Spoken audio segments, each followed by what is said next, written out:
And if you'd please join us in prayer and pledge, Mr. Schmidt.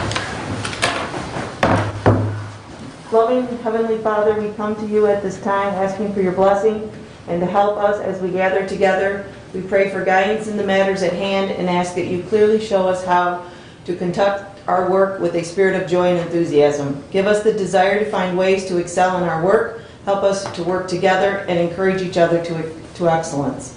We ask that we will challenge each other to reach higher and farther to be the best we can be. We ask this in the name of Lord Jesus Christ. Amen.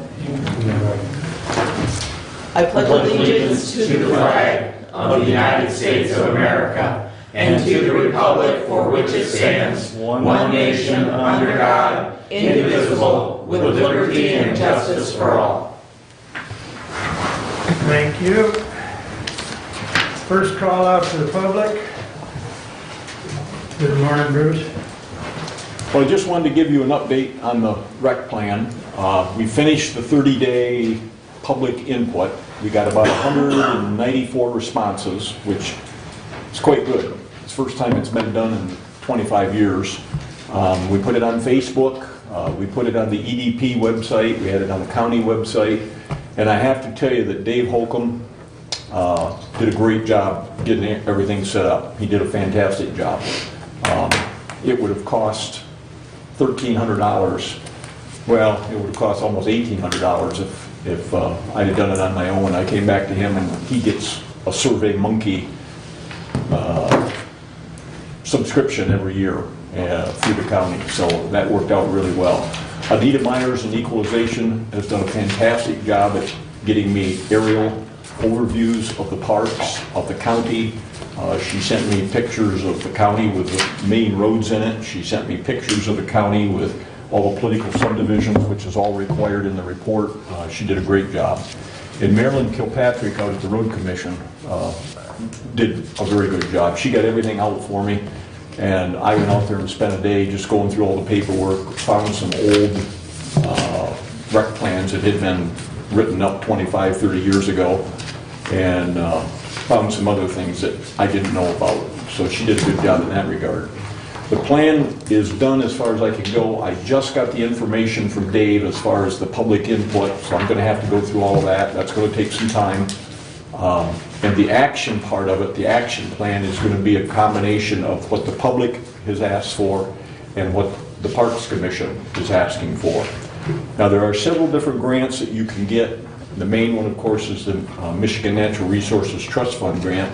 But I want to tell you right now, so you can be thinking about it, that requires a 25% local match. Now, in the past, when the community building was put up out at Lewis Emery Park, that 25% match, part of it came from the Hillsdale Community Foundation. They came up with a grant. Part of it came with in-kind contributions. So you might want to start thinking about how you want to come up with the money and so on. Now, one of the big things that the Parks Commission said to me is that they really think that the ponds need to be dredged again. Now, we got that property from the state around 1960. It was 30 years, and back in the early 90s, they were all dredged. Most of them were dredged. Okay, so it's now been another 30 years since 1990. It's time to do it again. Now, I talked to a guy up in Lansing, and he said, well, none of the money for this grant can be used for dredging. We consider it a waste of time, and so on and so forth. Bob Godfrey told me that there was a fellow down from Kalamazoo, from the DNR, who had indicated that they needed to be dredged. If they weren't, and we had a hard freeze, a hard winter, all the fish would be killed off in there. So I contacted a fellow, and he's coming down early in March. I got a hold of Gary Leininger to let him know about it. He's coming down early in March, and he's going to take oxygen levels in all the various ponds. And he said, based upon what you're telling me, he said, I would be happy to write a letter of recommendation to put with the application, not the rec plan, but the application in the future, so that the state will know that it's important that we do this. But I've been told, and again, I have no idea, that this recreation or this dredging will cost about $400,000. Well, if that's what it's going to cost, then the county's looking at $100,000, 25% match, one way or another. So I'm just giving you a heads up that that may be something you want to keep in mind as you're looking forward down the road, okay? I anticipate that the plan will be done probably by the end of April. I have to put it all together with all the information, then I have to sit down with the Parks Commission and take the public input and their input and come up with an action plan of things they actually want to do. And when that's done, then we put it up. We'll have to have a public meeting, the Parks Commission, and that public meeting will allow for any input and so on, and then they'll approve it, and after they approve it, then I'll bring it to you. You will not have to have another separate public meeting. They'll take care of that part. You guys will just have to approve the plan when it comes to you if you want, or make changes to it, and we'll go back and redo it and start over again, okay? There's no terrible hurry on it, because the plan had to be done by February 1st in order to apply for grants this year, by April 1st, and I knew we weren't going to make that deadline. So we've got plenty of time, we don't have to hurry it, we can do things the right way. So with that, do you have any questions of me? So with the timeline of a grant application in February, when do you anticipate grants are awarded? Well, once the plan's approved by the DNR, then you can apply with the grants, and the grants have to be in by April 1st of next year. Right, and Then the legislature, then the DNR will take all of the stuff that's submitted to them, they'll whittle it down to whatever money they have available, and they'll give that to the legislature to approve. The legislature will approve it by next December, so okay? it's the following year. So you'll get the money after the first of the year, so we're looking at 2 years out, okay? That's the kind of time frame you're looking at. And this plan will be good for 5 years, but obviously we're losing a year here at the beginning, so it'll be 4 years. But the one thing I would recommend to you is, once you got the plan in place, and everybody likes it, the only thing you need to do after that is the public comment. And that can be very helpful to you, because you can see how it changes from this year to this year. You can see how opinions are changing and what people want and so on. Keep it up. Don't let it die like they did 25 years ago and quit doing the plan. If you can find somebody to do it for a nickel and a dime, that's the best way to do it. But you might be able to get it done quite a bit cheaper. Even if I've departed this earth, you might get it done quite a bit cheaper, because it's all put together. All the new person has to do is just put in place the new public input.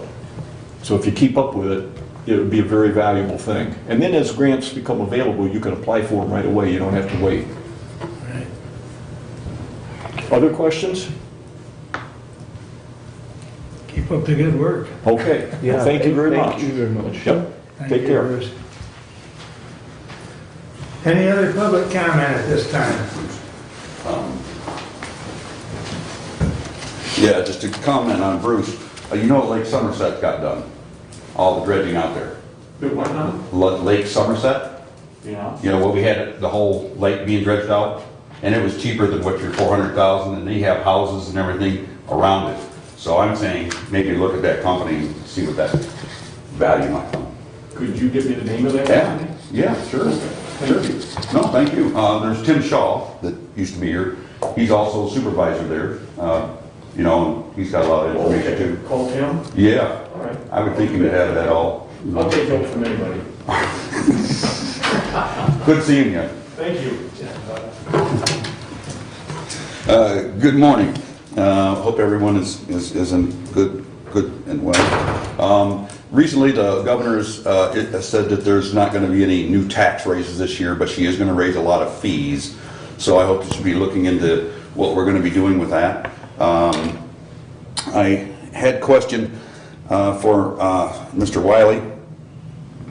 I'm not trying to beat this down any further than I have to, but I still having trouble finding the 151.71 or 74 that was showing that at the time that the appointment of the sheriff was done, that the following was done correctly. And we have a sheriff now, so, you know, can't beat that up now anymore.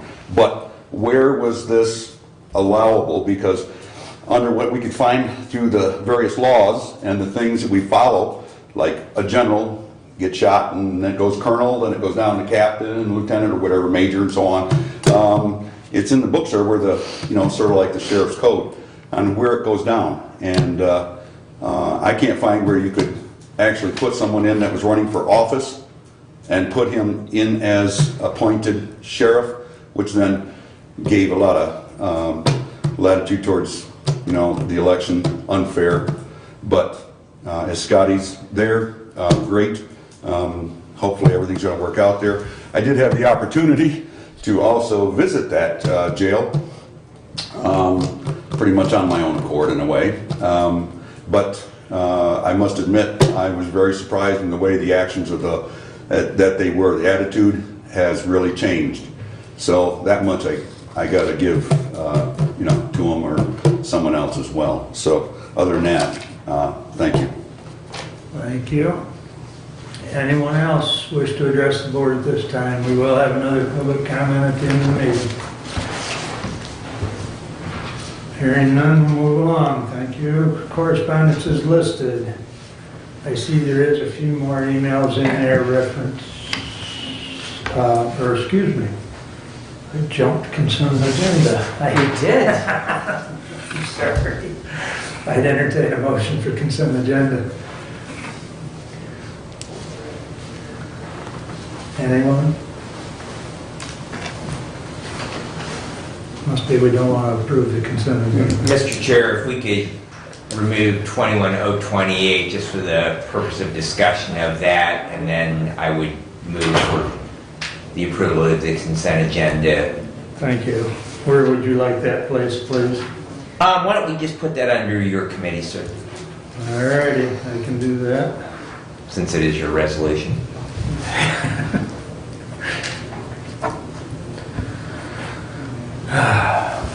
Okay, And I will second. thank you. All right, with that change, is there anything else? The only question I have is, we're approving the minutes. Are we also approving the minutes of the closed session in that as well? Yep. Okay. That is correct. All right. So I just wanted to specify that because, Yep. Okay, all those in favor signify by saying aye. Aye. Opposed, same sign. All right, now we'll jump to correspondence. Sorry about that. I'm just in a hurry, because I got a semi due at the farm at noon, so got to be there for that. So, now everybody knows why I'm in a hurry. When you have a truck pull in, you need to be there. So, there was some more correspondence that kind of match up with some of the things that Mr. Engels referenced last meeting. Human Service Committee is continuing to look at those. They were not prepared to bring anything back to this meeting. Thank you. So just so you know, I have talked to them. They are working on it. Thank you. We have been overwhelmed with the sheer volume of resolutions to read through. It's true. So they are working on that. And I see there are a few more this time around Yeah. as well. Matter of fact, I think there was, what, 5? Something like that. Yeah, 5 or 6. Yeah, so.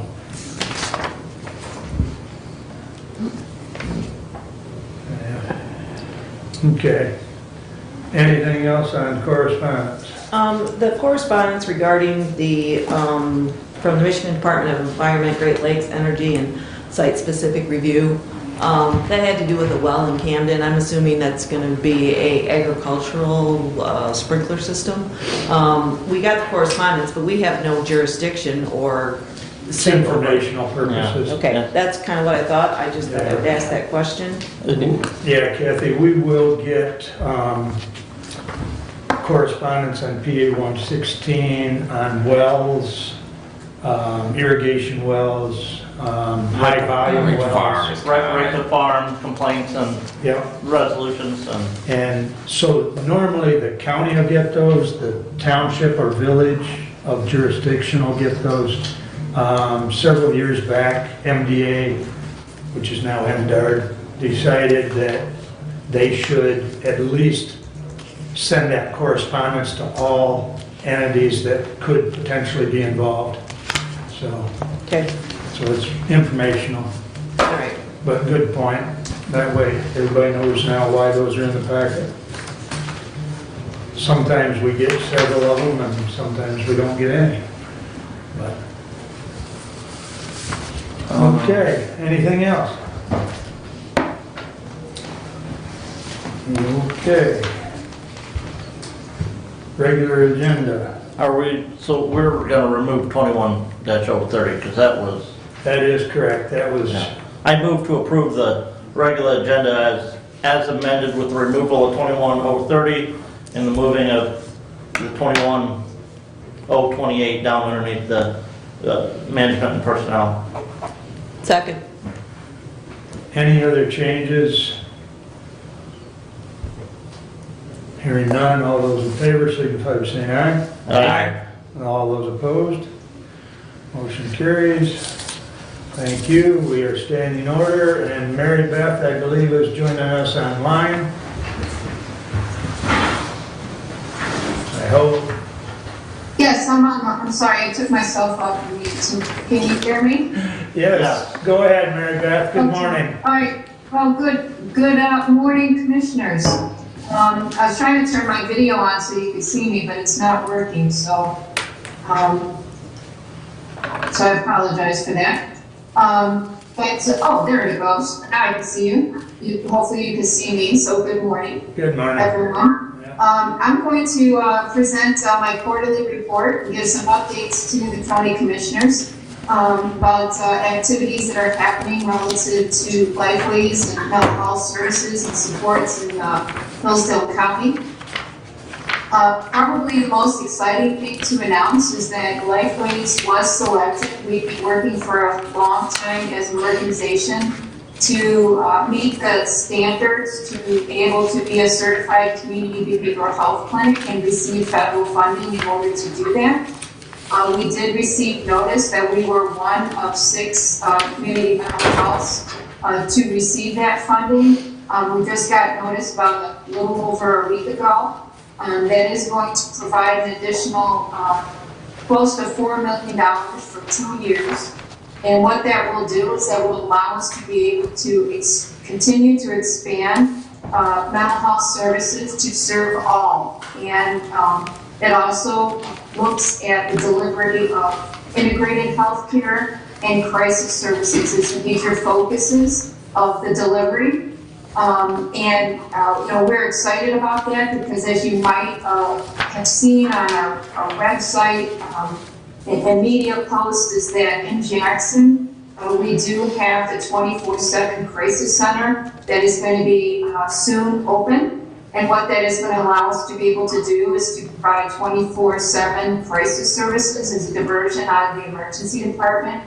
We will be utilizing our mobile team and dispatching them to Hillsdale to be able to support individuals needing crisis services as a diversion out of our jails and the emergency department. It is an exciting opportunity for us. One of the things that we're doing is with this expansion is right now we are doing a needs assessment of Hillsdale to look at what would that look like and what are the stakeholders and what does the community say relative to crisis services needs in Hillsdale. As you know, we did expand our lease agreement with the county for the building so that we can put into play integrated healthcare on site for people as well as crisis services, but we also want to make sure that it meets the needs of Hillsdale County. So right now we're in the process of doing that evaluation and gathering stakeholder input. So kind of stay tuned. But one of the things that we're going to have to look at, and it will be part of that plan, is really looking at the space itself that we're leasing and needing to make some capital needs improvements. We entered into an agreement with the county back in 1995 relative to that building, and there has not been really any major modifications to the building since the time it was done. And there are some capital improvement needs for the building. If you've been in there, you know what I'm talking about relative to like the bathrooms and things like that. But it is an exciting opportunity. We're excited about what this is going to allow for our Hillsdale community. And so kind of stay tuned as we move that forward. We are excited about that. I don't know if anybody has any questions about that or if I can continue on with my report. Any questions at this point? Okay, not hearing any questions. You know, as always, I'll be presenting to the county, so if there are questions that come up, feel free at any time to reach out to me, especially if you get questions from your constituents. The next item in the on the report was just to let you know another exciting thing that we were selected for is to be a part of a cohort with the state for dialectical behavior therapy for adolescents. This is an evidence-based cognitive behavior therapy for adolescents who are experiencing trouble managing their emotions, thoughts, and behaviors. And we're excited about the fact that we're going to have the ability to provide that for adolescents in Hillsdale County. So we are in the process of the training with staff and look forward to being able to offer that service. The other thing that's happening right now is you might have heard that back in April of last year during the initial pandemic that there was the Michigan Public Act was revised to put into play a statewide crisis line. So right now, you know, there are 46 community mental healths across the state of Michigan, and every single community has a 1-800 number. We've had the same 1-800 number since we were founded almost 50 years ago. And what this will allow is that there would be one crisis line for all Michiganders. So, you know, that's an important thing when we look at where behavioral health is going in the future. It really is about the importance of the community mental health being able to provide services to all. Historically, we have been an organization that has been very limited and that we have not been able to provide services to all individuals in the community. But this MyCal is a step in that direction to have a hotline where individuals can call in crisis and then they would connect with the local crisis services. So it'll be similar to, if you will, 911, a 3-digit number that you would call, and when you call that number, it doesn't matter where you're at in Michigan, they'll get you connected. Now, they're going to pilot with two areas in the state first, because there's a lot of work, as you can imagine, that needs to be done when you look at expanding this out to all counties in Michigan.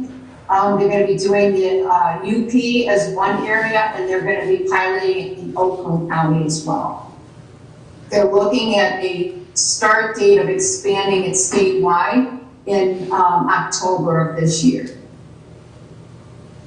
The other thing that is important for you county commissioners to know for your constituents is that we have moved to and continue to expand face-to-face services. I think the last time I spoke with you, I talked about the fact that we were just getting back to providing face-to-face services. We're continuing to expand that, but also offer for those that might be concerned about doing face-to-face at this time. We do have the ability to utilize telehealth for individuals if they choose that. But we're continuing to expand that face-to-face service. So be aware that that's happening. And then the other thing that I did want to let you know about, there's been a lot of focus from the Lifeways Board, and it is a strategic goal of ours, is to really look at diversity, inclusion, and equity, and looking at how we as an organization can ensure that our hiring practices and not just stamp that component, but how do we ensure that we are doing engagement and outreach into the community, into areas in which they may have barriers to accessing mental health care. So we had applied to be a part of a cohort in the state of Michigan with the Community Mental Health Association, and we were accepted. So that's going to help us as far as really streamlining our plan and really taking focus efforts both in the hiring aspect and in the engagement and assessment of where in our communities are there barriers for people accessing mental health care. So that was exciting that we were selected. And then the other piece of information that's included in your packet that I just wanted to let you know about is around the direct care. So there has been, since COVID hit, with the CARES Act, the COVID CARES Act at the state level, that some of the funding that they received from the feds was to really provide support, an increase of $2 an hour for direct care workers. And direct care workers go across not just group homes like that we provide services for, but it's for adult foster care homes, and it's also for home help that people receive. And they've increased that $2 an hour. They've been funding it throughout this pandemic. One of the things that the state has committed to is really looking at how do we make that permanent. You're talking about some of the lowest wage earners who aren't even making a living wage. And so there's a lot of advocacy on Lifeway's part and the state association to really say this needs to be a permanent increase for these individuals. We have committed as a region, so some of you, I think most of you would be, well, not all of you, I shouldn't say that, because there's a lot of new county commissioners, but you may not know that Lifeways is a part of a region. So there are 12 community mental health that are part of our region, and that region receives the funding initially from Medicaid and Healthy Michigan, and then it comes down to the level of the community mental health. As a region, it has been agreed to that they're going to continue the direct care wage increase through July, even though at this point in time, we have not got confirmation that they're going to appropriate those dollars to continue beyond actually the end of this month. Just so you're aware, you may know people that are impacted by this, and we really do need to advocate that they get a living wage. That's where that's at, and now I will turn it over to all of you if you have any questions of me.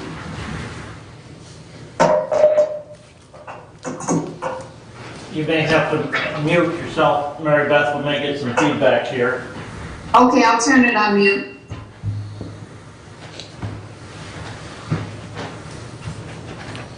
I guess the first question I've got for you is, so this crisis hotline that they're talking about for statewide, how does that differ than your 211 system that you currently have for health and services?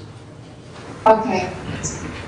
The difference, if you will, is that 211 is focused on social connection with service needs. So you call 211 if you're an individual that maybe you have a neighbor whose electricity is being shut off, or maybe you're looking for a food pantry, or you have a baby and you ran out of diapers. What are the resources available in my community to help? That's what 211 helps with. This MyCal line is actually a line that they're gonna, it's pretty ambitious of the state, I will say, is that they're gonna try to incorporate everything. They're gonna incorporate people that are in a mental health crisis, who might be depressed, suicidal, maybe you have a family member you're concerned about and you're wanting to know, how do I get them connected with services? That's the crisis component, but this MyCal is also going to connect them if they find out during the course of the conversation that they're really in a crisis because they lost their job, they can't make their rent, they'll then connect them with 211.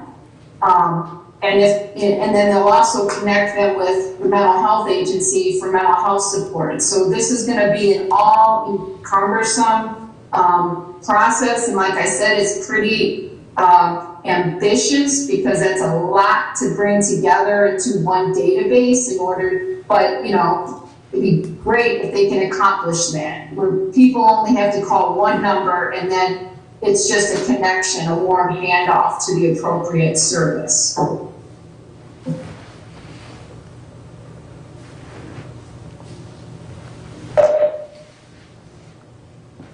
Mary Beth, is Able Eyes up and running now? I know last week, I think it was still being worked on. Yeah, it's still being worked on. It's, I can verify that and get back with you and let you know for sure, Chairman Wiley, but last I knew, we are putting that up, but the problem was they were still in the process of editing the Able Eyes. But it will allow you the ability to actually see and walk through the space of the new crisis center. Okay, thank you. Any other questions? I think we're good, Mary Beth. Thank you so much for your time. All right, you guys have a good day. Thank you. All right. Moving right along, Mr. Word. Morning.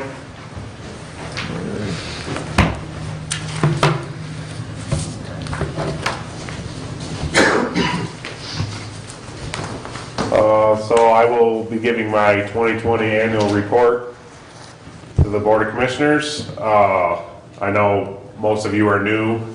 I will be as detailed as you would like me to be, but other than that, I think I'm just going to hit on the things that I feel are most important. If you have any questions, stop me anytime. And I'll give you the page number too as we go, but page 2 basically lists the responsibilities of the Drain Commissioner.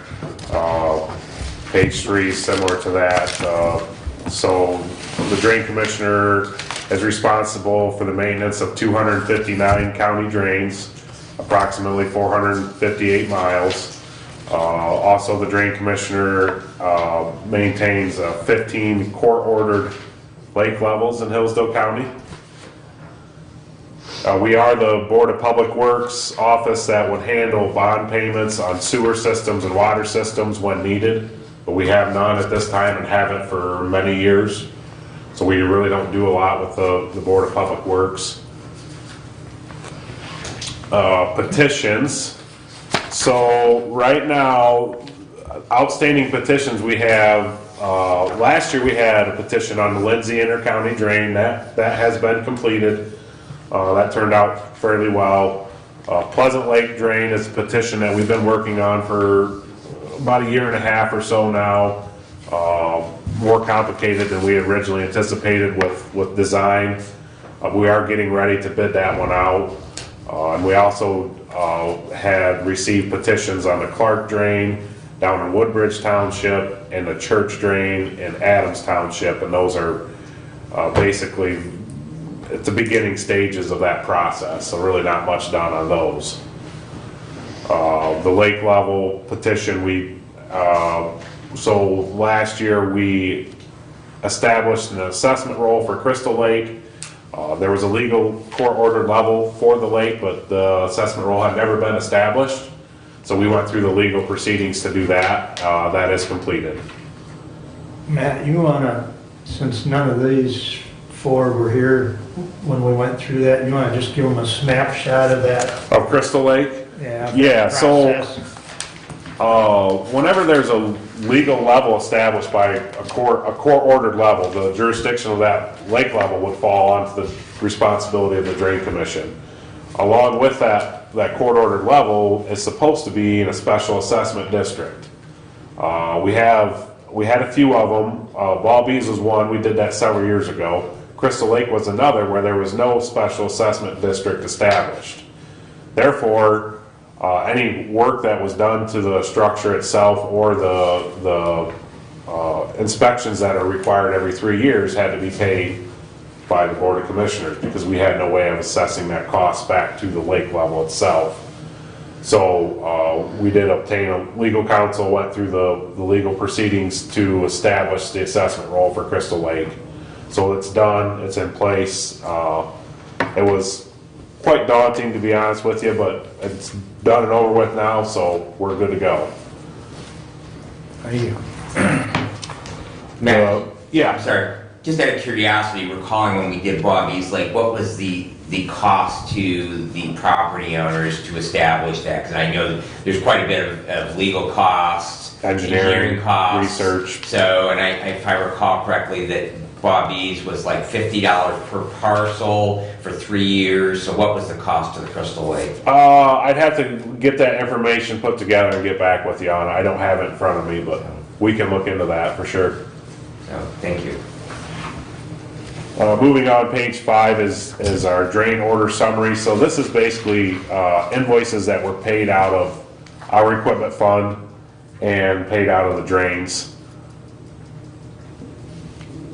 Moving on is, so our fund balance is something we refer to a lot.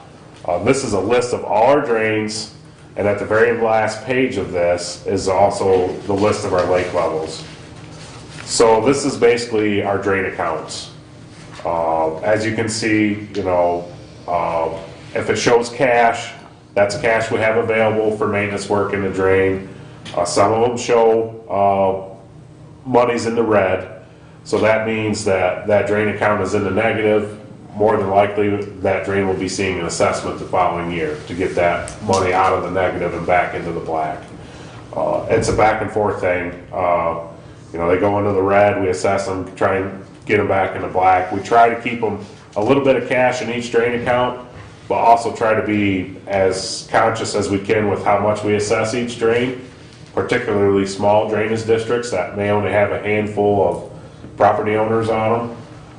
So also I want to point out, you'll see a lot of drains that are crossed off. So we have been working on this for several years now. We're updating the watershed districts. When these drains were established, most of them 100+ years ago, the technology wasn't there, so the watershed district was blocky and not really truly 100% accurate. We've been updating those using new technology and topography to better have more of a defined line of where that watershed is. Part of that process is a legal review of the drain file. A lot of times on these branches, like at the top of the fund balance, you'll see the Anderson Branch 1, Anderson Branch 2 are crossed off. Because historically, though that drain was established as one account. It would have all been under the Anderson 184. But what we found is when they would do a petition project, if they did extensive work on Branch 1, they would set up a special assessment district for Branch 1 because they would receive more benefit than the rest of the drainage district. And what would happen is when that monies were paid back, they didn't take it and put it back. They didn't consolidate it back like they were supposed to. So that's what a lot of those are. We find that with a lot of our drains that have multiple branches, that they were separated out, but they really shouldn't have been. So we consolidated them back into one, which makes it easier really to keep track of everything. And the blue highlighted drains are indicating that the watersheds have been updated on those. So we haven't done them all yet. We try and do a little bit at a time. Moving on. Like I said, the last page of the fund balance, page 12, is a list of our lakes that we have jurisdiction over or control the lake level on. There is one, Cambria Mill Pond still does not have an assessment roll. We haven't really pursued that because the structure's very well maintained because the structure is the road. And it would be quite expensive because there's not very many people that live on Cambria Mill Pond to spread that cost out, so we haven't really even looked into that one.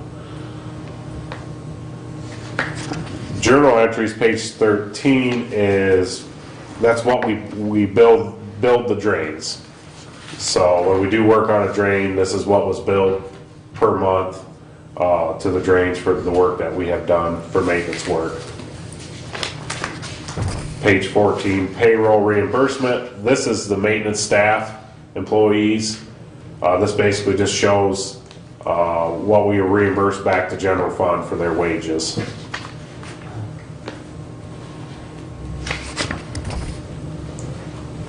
Page 15 is the drain construction savings. So this primarily has to do with when petition projects and when they're bonded. This is the account we use for that. Page 16 and 17 have to do with that Board of Public Works I touched on earlier. Like I said, there's at this time there are no payments, no bonds, so that's really inactive at this time. Page 18 is the drains, assessments by township. So this is a breakdown. You have the township on the left, village and city parcels and pieces, and then the township at large, villages, county, state, just a breakdown of the assessments per township. Next one, page 19, is the lakes. I do want to point out that there are no at-large assessments for lakes. It's all parcels and pieces within that special assessment district. Page 20 is our total assessments from several years past, including 2020. Primarily page 21, I'm sure, the county assessments. So this is the county at-large assessments on page 21. So you can see the list from 2014 to 2020. I do want to point out right below that it says in 2020 we assessed, and it has maintenance, lake levels, and petition projects. So for 2020, you know, the maintenance was around 375,000. The petitions were about 148,000. So several years ago, petitions, a lot of people did not want to do petitions. They seem to be growing in popularity, I think, because of the extensive work that some of these drains need.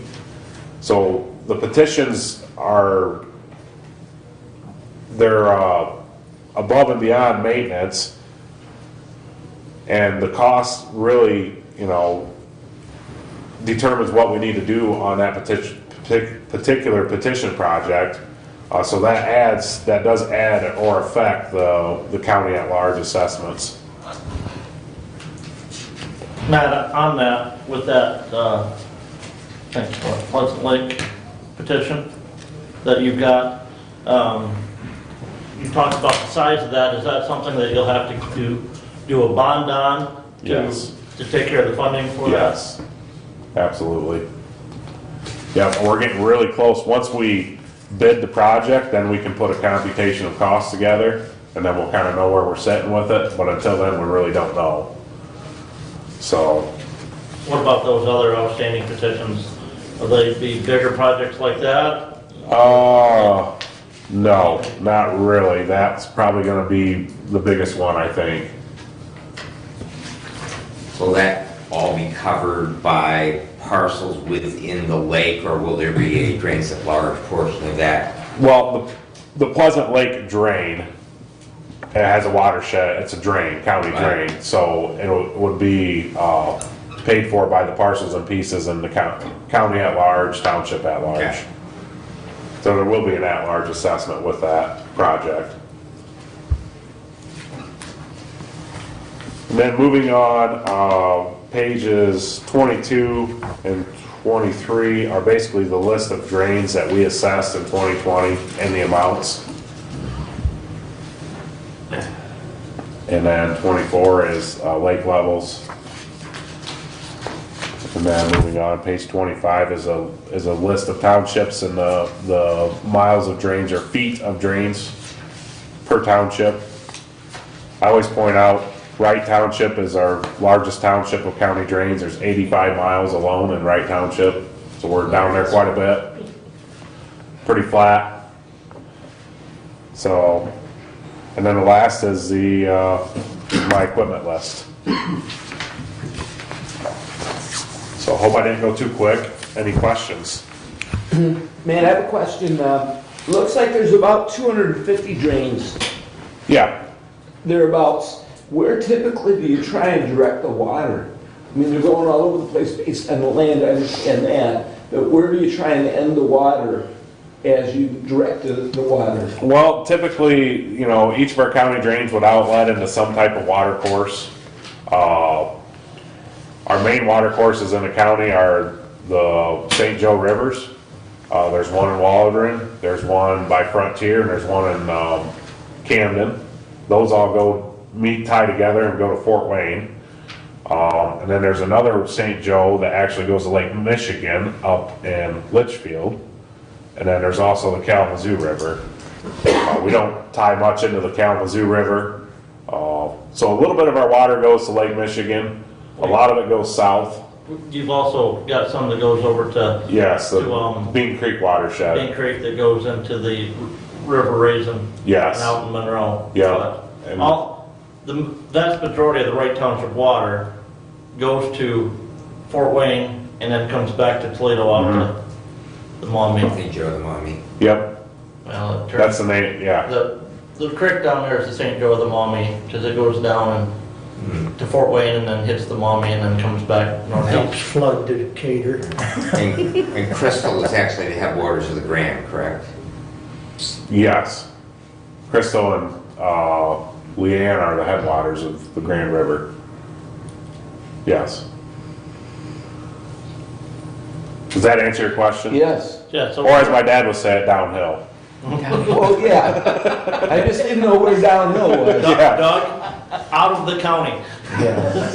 We're kind of unique in the sense that we don't accept a lot of water from other counties. We're kind of up on top of the hill and we really ship it out. If you look at the topography, you know, we're unique in that aspect. That we kind of send everything out to other counties, so. Any other questions? I think I saw your new mini excavator was on, you got Yes. that before the end of the year, so that was on your Yep. equipment list. Yep. I know there's potentially some other petitions coming to you. So on those petition projects, do you try and bid most of those out, or do what you can yourself in-house and Typically it's bid out. Typically the work is more than what we have staff for and equipment, along with doing all the maintenance on the drains. We do assist, we usually assist in one way or another on petition projects to help offset the cost, and just because we sometimes have the capability of assisting, but typically it's all bid out, subcontracted. So, And I know this last year, you, with Invenergy and the construction project and stuff that they had, did they take care of all the drains to your satisfaction? yeah, for the most part, that went pretty well. They did do some crane walks that were not, they didn't have mapped out, and they crushed a couple of our tiles. But they were fairly well to work with to get those fixed. I was out there and looked at them. But yeah, they've been pretty good to work with.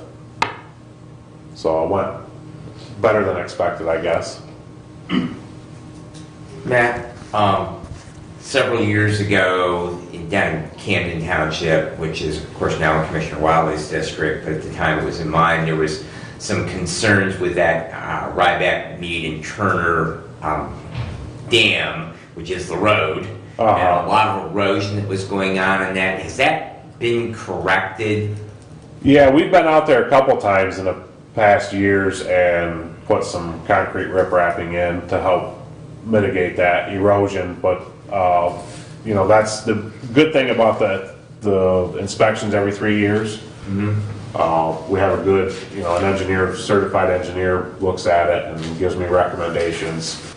So it's nice to have those done. But yeah, I think we're sitting pretty good. Very good, considering that we lost some dams across the state of Michigan Yeah. last year. And so I appreciate your efforts, because a lot of those are roads. Yeah, So, Yeah. My first house was in Mosierville, and so of course, Big Mosierville Lake is Yes. retained by the road. Yes. So, and we have a number of those around the county. Of course, Cambria Mill Pond is noteworthy. So, we certainly don't want to lose those accesses, because we have public, we have school buses, we have Yeah. emergency vehicles going across them. So I appreciate your efforts in that. To add a note to that, with the large dam in Midland County that blew out, my engineer's telling me that the state is kind of redoing, they're gonna be more stringent on requirements, and we could see inspections every year now, unfortunately. A lot of our dams are low hazard, they call them, or low impact. We do have a couple like mid-impact dams, but they're nothing like what we saw last year. But yeah, I do see some changes coming down the pipe for those. How many of your lakes do you have the electronic level monitoring system? 4 right now. And the 4 we chose were ones that have a winter summer level, and seem to we get the most calls about where the level is. Those are working pretty good. Definitely saves a lot of time, so we don't have to go up there and actually measure. Any plans on expanding that? Potentially. We're still kind of seeing how these work, and I don't think it's necessary for all the lakes, to be honest with you, but certainly the ones we did, it was very necessary, I think. Matt, I was curious, who's, the Jonesville Mill Pond, who's in charge of that dam? The Jonesville Mill Pond, that would not be under our jurisdiction, so there's not a court-ordered legal level with it. Probably, that's within the city's limits, right? I think it is. Yeah. And I know years ago, I think there was discussion whether that was a privately owned dam. And so I was just kind of curious what you knew about it, and seeing how you're here, I thought I'd ask that question. The best way to get information is, the state requires inspections for all lakes, whether there's a court-ordered level or not. Luke Trumbull is kind of the lake guy with the state. I can get you his information, and he can probably give you the last inspection report on that. Okay.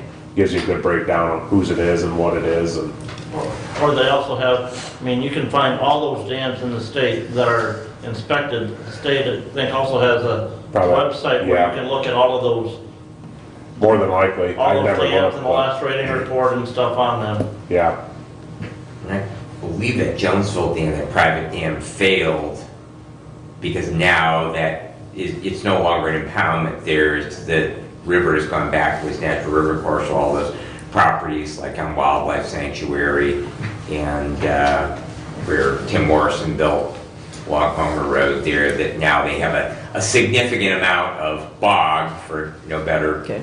yeah. Because there is no retention to the water now. It's gone back to Gone back. what I think that failed 6-7 years ago. Any other questions on the report? Any anticipation? You want to thank you for the work that you and your staff do. I know there's lots of work still to be done, just for taxpayers. Probably going to see an increase in that total assessment this year because of some of those petitions that you've got pending. Yes, that's the biggest factor. As far as the maintenance, it just depends on what we run into for the year. But yeah, I can foresee some increases on the petition side for sure. But thank you. We need a motion to accept his report unless there's any further questions. Move to accept the report. I will second. Any further discussion? All those in favor signify by saying aye. Aye. Opposed? Thank you very much, Matt. And Mr. Chair, I would Please. also like to recognize Karen for all of her work. She does an outstanding job in compiling that information every year for the commissioners. So, Yes. Commissioner, you're to be commended for having that quality of an employee in your office. So she does a fantastic job. Yeah, very thankful for the staff I have. They do a great job. Can we talk about the truck a little bit? I don't want to spend too much time on it, but Please. basically, I had been reluctant with Enterprise just because I didn't understand how the lease process worked. She explained it to me, Jay from Enterprise the last part of last year. She said basically, there's a lot of flexibility with it for what I wanted to do. So we spec'd out a truck, she ordered it. Basically, GM canceled 3,000 orders with Enterprise. Our truck was included in those cancellations. So that left us with Enterprise trying to find a vehicle that was already built that matched what we needed, which was proved to be quite difficult. So I reached out to Hillsdale Buick GMC and also Royals and Coldwater and priced the vehicle. And I believe you've all seen the prices or the email that I sent out regarding that. So it looks like Hillsdale GMC is going to be the best option. And also they gave us what I feel is a fairly significant trade-in value on one of our existing trucks, a 2008 truck of $8,000. So I feel that's the best route right now. I reached out to them yesterday and I said, are you sure this is good? Are you sure you're gonna be able to get a truck? And he seems confident, Hillsdale GMC does, so it's either go with this and hopefully get one around June, or our other option will be order a 2022 through Enterprise, which would put us towards the end of this year, first part of next year. And I don't know if I told you, Matt, when I talked to you on the phone, but I did end up forwarding this to Brad and Doug. Okay. Because you indicated you didn't have. Yeah, I their email. appreciate that, and I have their emails now, so. Yep. And I thank you for sending the breakdown on the quote, because that did not come through, and I wanted Okay. to add. But I do have a question. Did you happen to try and get a bid from Stillwater Back or Hillsdale Chrysler? No, it did not. Is there a reason? I mean, Particularly, a couple reasons. I've had several GMCs and always had good luck with them. And when Enterprise was pricing out the cost comparisons, when we were originally talking, she did on Ford, Dodge, Chevy, and GMC, like a cost per mile, and the GMC come in to be the lowest. So I just assumed that would be our best option anyway.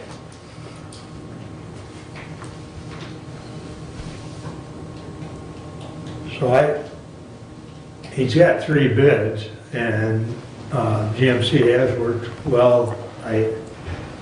I'm okay with him moving forward, but we need to, Personally, I don't think we need to, because with the purchasing policy, he's got authorization in his budget to spend equipment.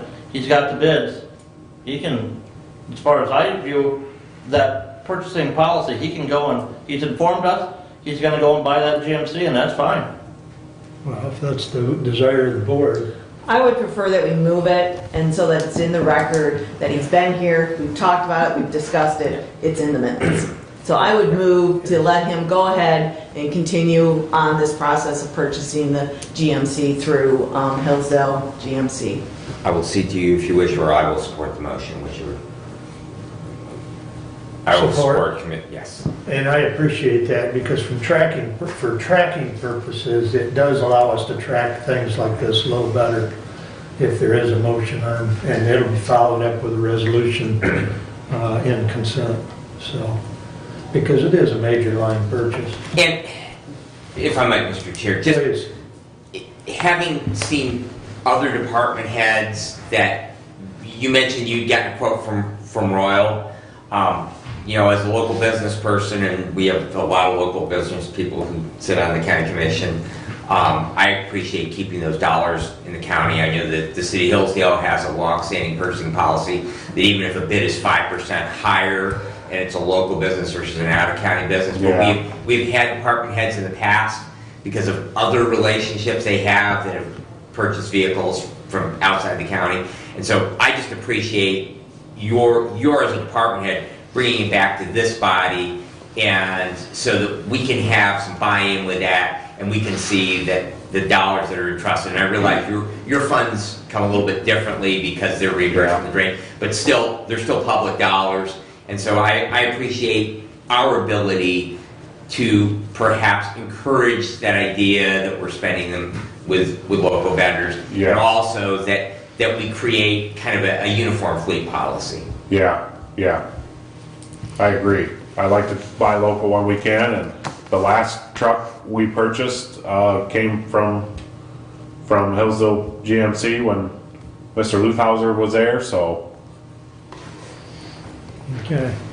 Any further discussion on the motion to allow the purchase from,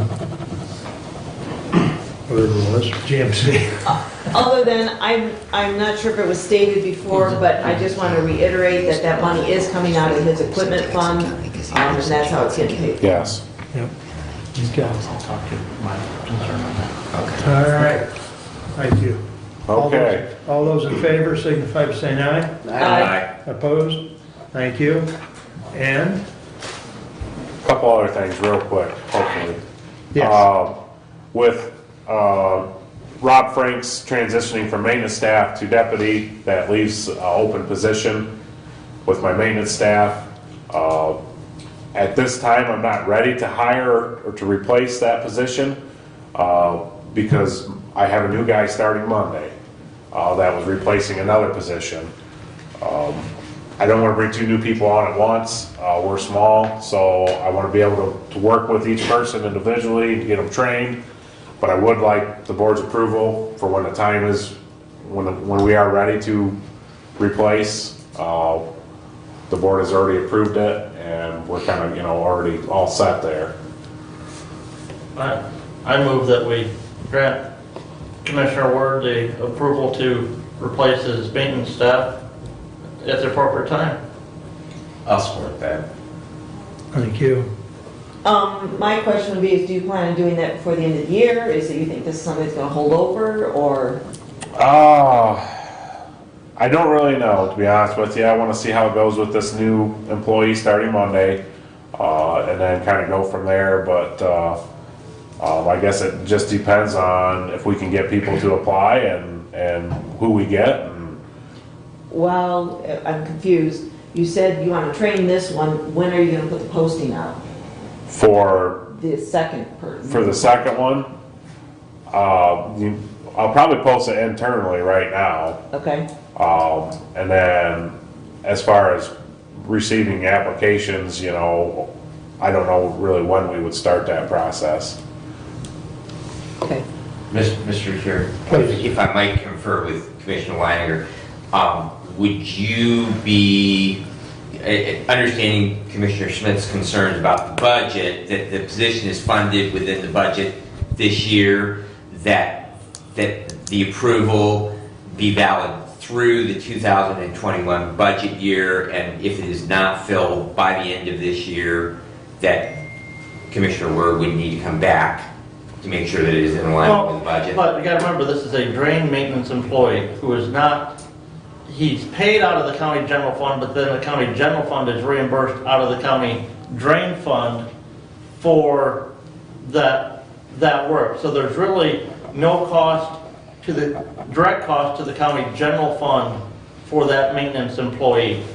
I don't think it's a cost issue. I think it's more about a budgeting issue, and to make sure that the budget committee is aware of what's going on and if it's been filled and if it plans to be filled. Yeah. So I think it's, again, it's a communication issue, and so I think if this is something that it's not getting filled by the end of the year, I think there should be an update as to what the outlook for that position Okay. is and what you plan on Okay. doing. Because it's all, the current budget for the drain fund has built into it, I do believe, for 3 full-time Yeah. personnel Yes. already, and there's currently only one on that. The second one will be on that here as of Monday. Wait a minute, clarification. I thought there's only 2 full-time maintenance persons with your deputy and then yourself. Am I wrong? Well, no, there should be 3. There should be 3, yes. Okay. And the budget was built based on 3. Yes. So We haven't always had 3, but Rob was one of those, and he left as of January 1st to take the deputy deputy position. position. So you have 2 openings currently? Right, one will be filled Monday. Well, no, then you have 3 openings currently, if one's gonna be filled Monday. No, he has one other maintenance employee right now. So Okay, he has- that's what I'm Yeah. trying to get clarification Yeah, on. he's supposed to have 3 maintenance employees. Okay, he He's got has one. one, and he's hired one, you had 2 openings. Yes. That's what was getting mixed in Sorry for the confusion. Yes, that's at least where I was getting confused. So we have 3 positions, 1 is filled, 1 is a new hire, so we only have 1 position left to be Yes. filled. And that is, just for clarification, that's the one that you're asking for permission now to fill Right. that 3rd position? Yes. Because Yes. last fall, you had gotten permission from the board to post that other position that you're filling Yes. now. Yes. So do we need to go into the dialogue of who's on first, what's next? Nope. Never mind. Okay. Any further discussion?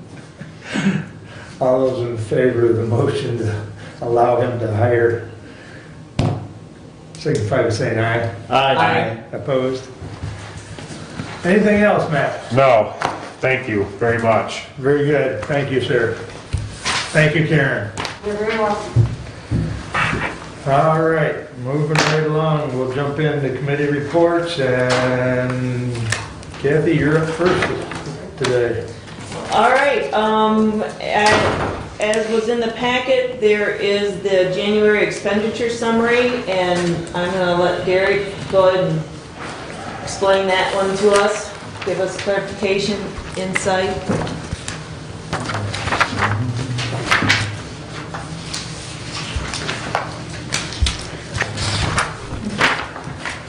There we go. That's easier. Mine are sideways. Thank you. You probably have these, but I'm going to pass them out anyway, just because I had one small typo. Oh, okay. Oh, plus in the packet, they're sideways. Until you print them off, Mark, then you can. The whole idea of going virtual is not to kill I a know, bunch of but- trees.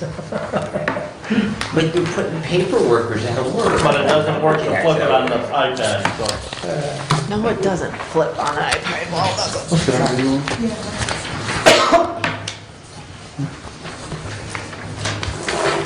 All right, so this is the expenditure report I usually try to do monthly.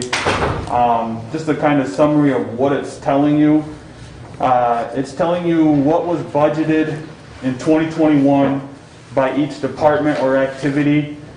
In the first column, the next column says the year-to-date balance, and this one's through January 31st. The third column is just the activity for the month of whatever we're talking about, which because it's January, it's going to be the same as the prior column. And then the fourth column is the available balance, so your budget less what you spent year to date. And the last column is the percentage of the budget used. And at the top you see a target percentage. All that is 1/12, right? So we're 1 month done, 1/12 of the year done. It's just a guide because we don't really have that smooth of a spending cycle. We're not spending 1/12 of our budget every month. But it's a guide and it lets us know if we're significantly over budget and we can start asking hopefully the right questions on why. Another thing to keep in mind when we look at these is there's actually 26 pays in a year. So, that, like I say, that affects the smoothness of the expenditures. The first pay in January this year, 90% of it was actually for hours worked in December. So 90% of that payroll was accrued back, at least for the hourly employees, to December. So this actually only has one pay shown in it for the year so far, through January. Just to give you some background of what you're looking at. So what I usually do is I highlight anything that's tracking over that target percentage number as of right now, and we look at why. Why is it doing that? Usually it's a pretty simple answer. The first one you see that's tracking over is animal control. At the very end of last year, Commissioner Wiley, you probably recall, the sheriff came to us and said he wanted to make that position part-time. And the deputy that used to be paid out of that would become a deputy within his 301 budget. The accounting for that in payroll never changed that deputy to the proper accounts. That has been corrected in February, and his pay for January has been moved to the proper account. And so now animal control is only showing that one part-time person, but at the time that I ran this report, that wasn't corrected. So it's just a small error that got fixed in February. They're not really tracking over budget. Any questions on that?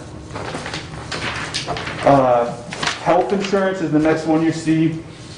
We fund 100% of the deductible for health insurance, and we do it in biannual payments. So at the beginning of January, everybody received the first half of their HSA installment into their HSA accounts.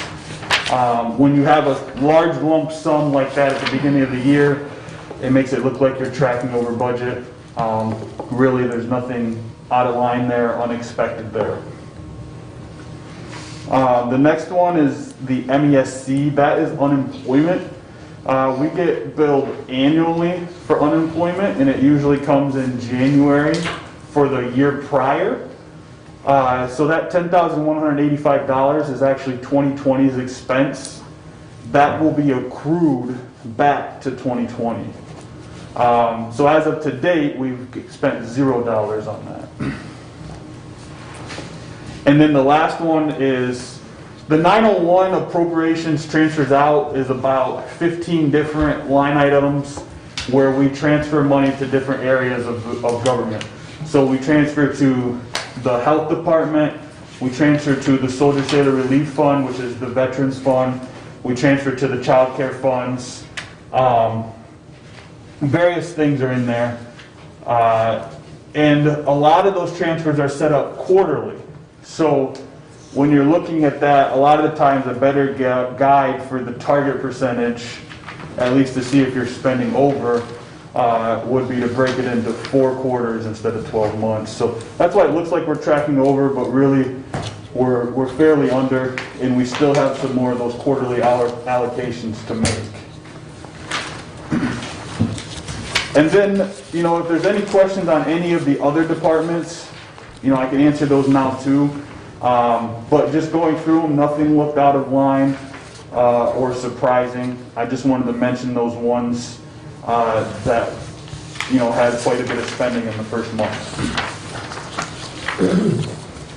So Derek, once a month, or you give us this report from the previous month. Do we get a report on the other special fund budgets? I talked maybe quarterly or something like that? I talked about that with Commissioner Schmidt. It's nothing that I've done before, but I have no problem doing that. And we talked about potentially doing it quarterly, just to look at them. Yeah, I don't have a problem with that. I will say I usually add revenue as part of this as well. It's just in January we have almost no revenue. A lot of our revenue, well, over half of it is taxes, and that usually comes in more to the middle of the year, end of the year. So we have such little revenue in January. But in February, March, I'll start incorporating those just so you see them. But just keep in mind that, our revenue is far from smooth. What I like to do is I like to show what we had received by this point last year, so we have an idea if we're missing anything. Any questions for Derek? Okay, thank you. Thank you. Thank you. Please continue, Kathy. I think the Drain Commission, Matt's already been here, went over the Drain Commission report. We've had the two motions regarding his truck and his vacant employee position. And I think that pretty much covers it from my end. Any questions for Commissioner Smith? Hearing none. Brent, you're up. All right, number one, we had received some communication back from the attorney regarding our changes to our rules and procedures. Commissioner Schmidt and I are meeting on Friday morning to try and get some of those things that the attorney raised ironed out, and we hope to have that presented back to everybody at our next meeting so that we can get those changes updated and adopted.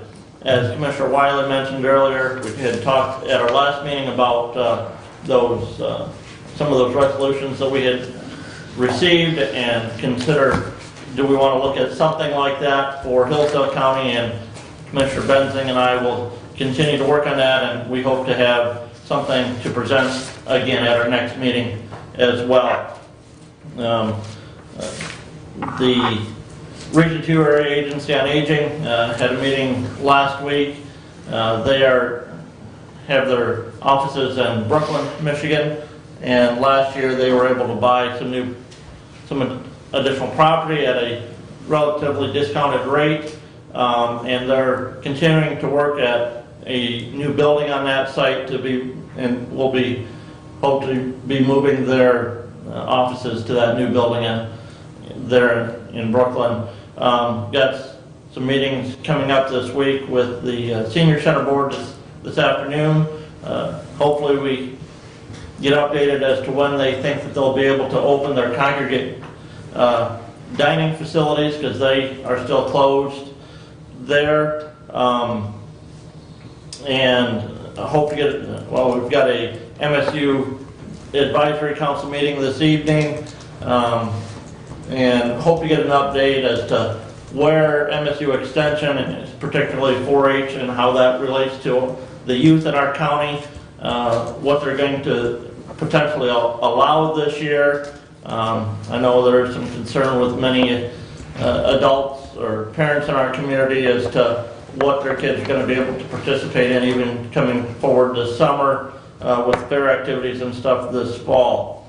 I don't think Commissioner Wiley forwarded the update from the health director to everybody last evening.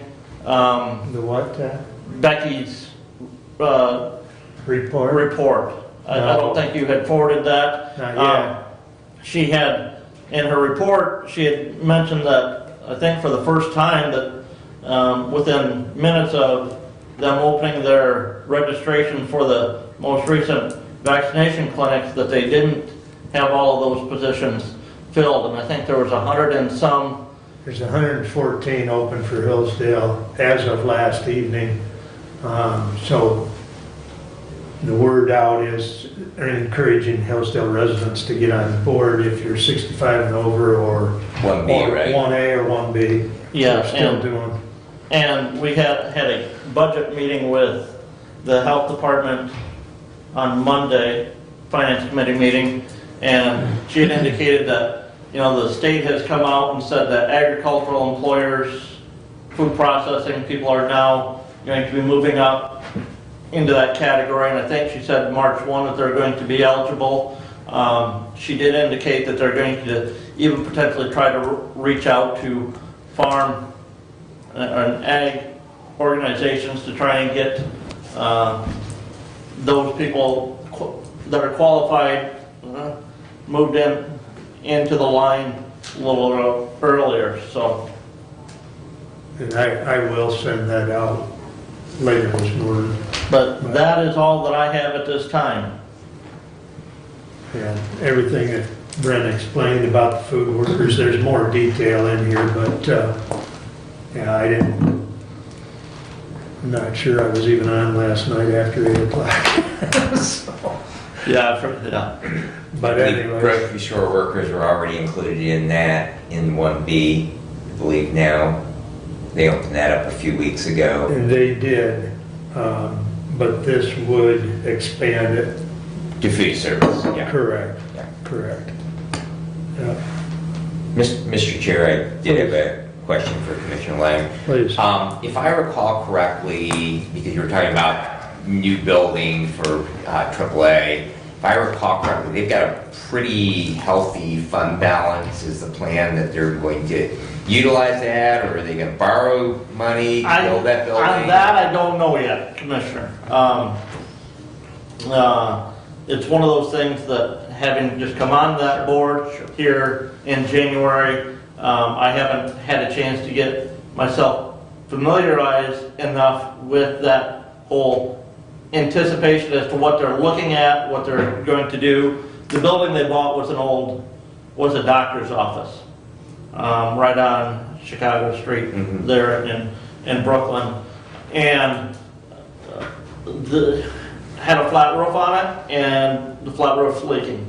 So I know they've had a few people out looking at putting a new roof on, and their building committee recommended to the board meeting that they just get bids to tear it down and start that process and then go forward. So, but I haven't had a chance to work through all of their minutes and have that discussion with the chairman of the board there, who is Stephen, and I'm gonna butcher his last, Commissioner, or Congressman Wahlberg's. Razor. Yeah, Razor Reserve. Yeah, Yeah.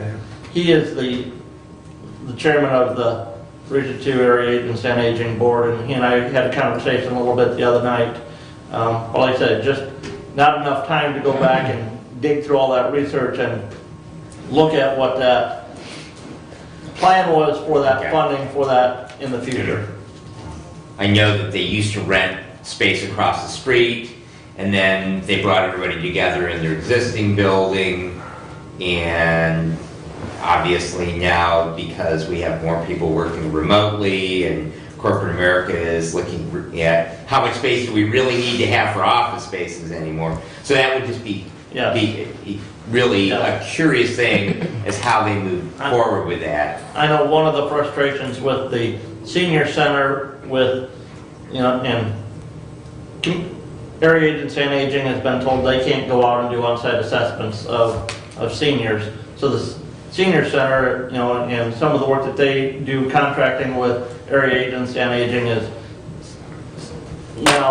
still having to send their folks out, do that on-site assessment, determine what those individuals need for care. So, and the senior center is doing a great job at doing that. And thankfully, they can do that where Region 2 Area Agency on Aging is just doing those assessments virtually right now.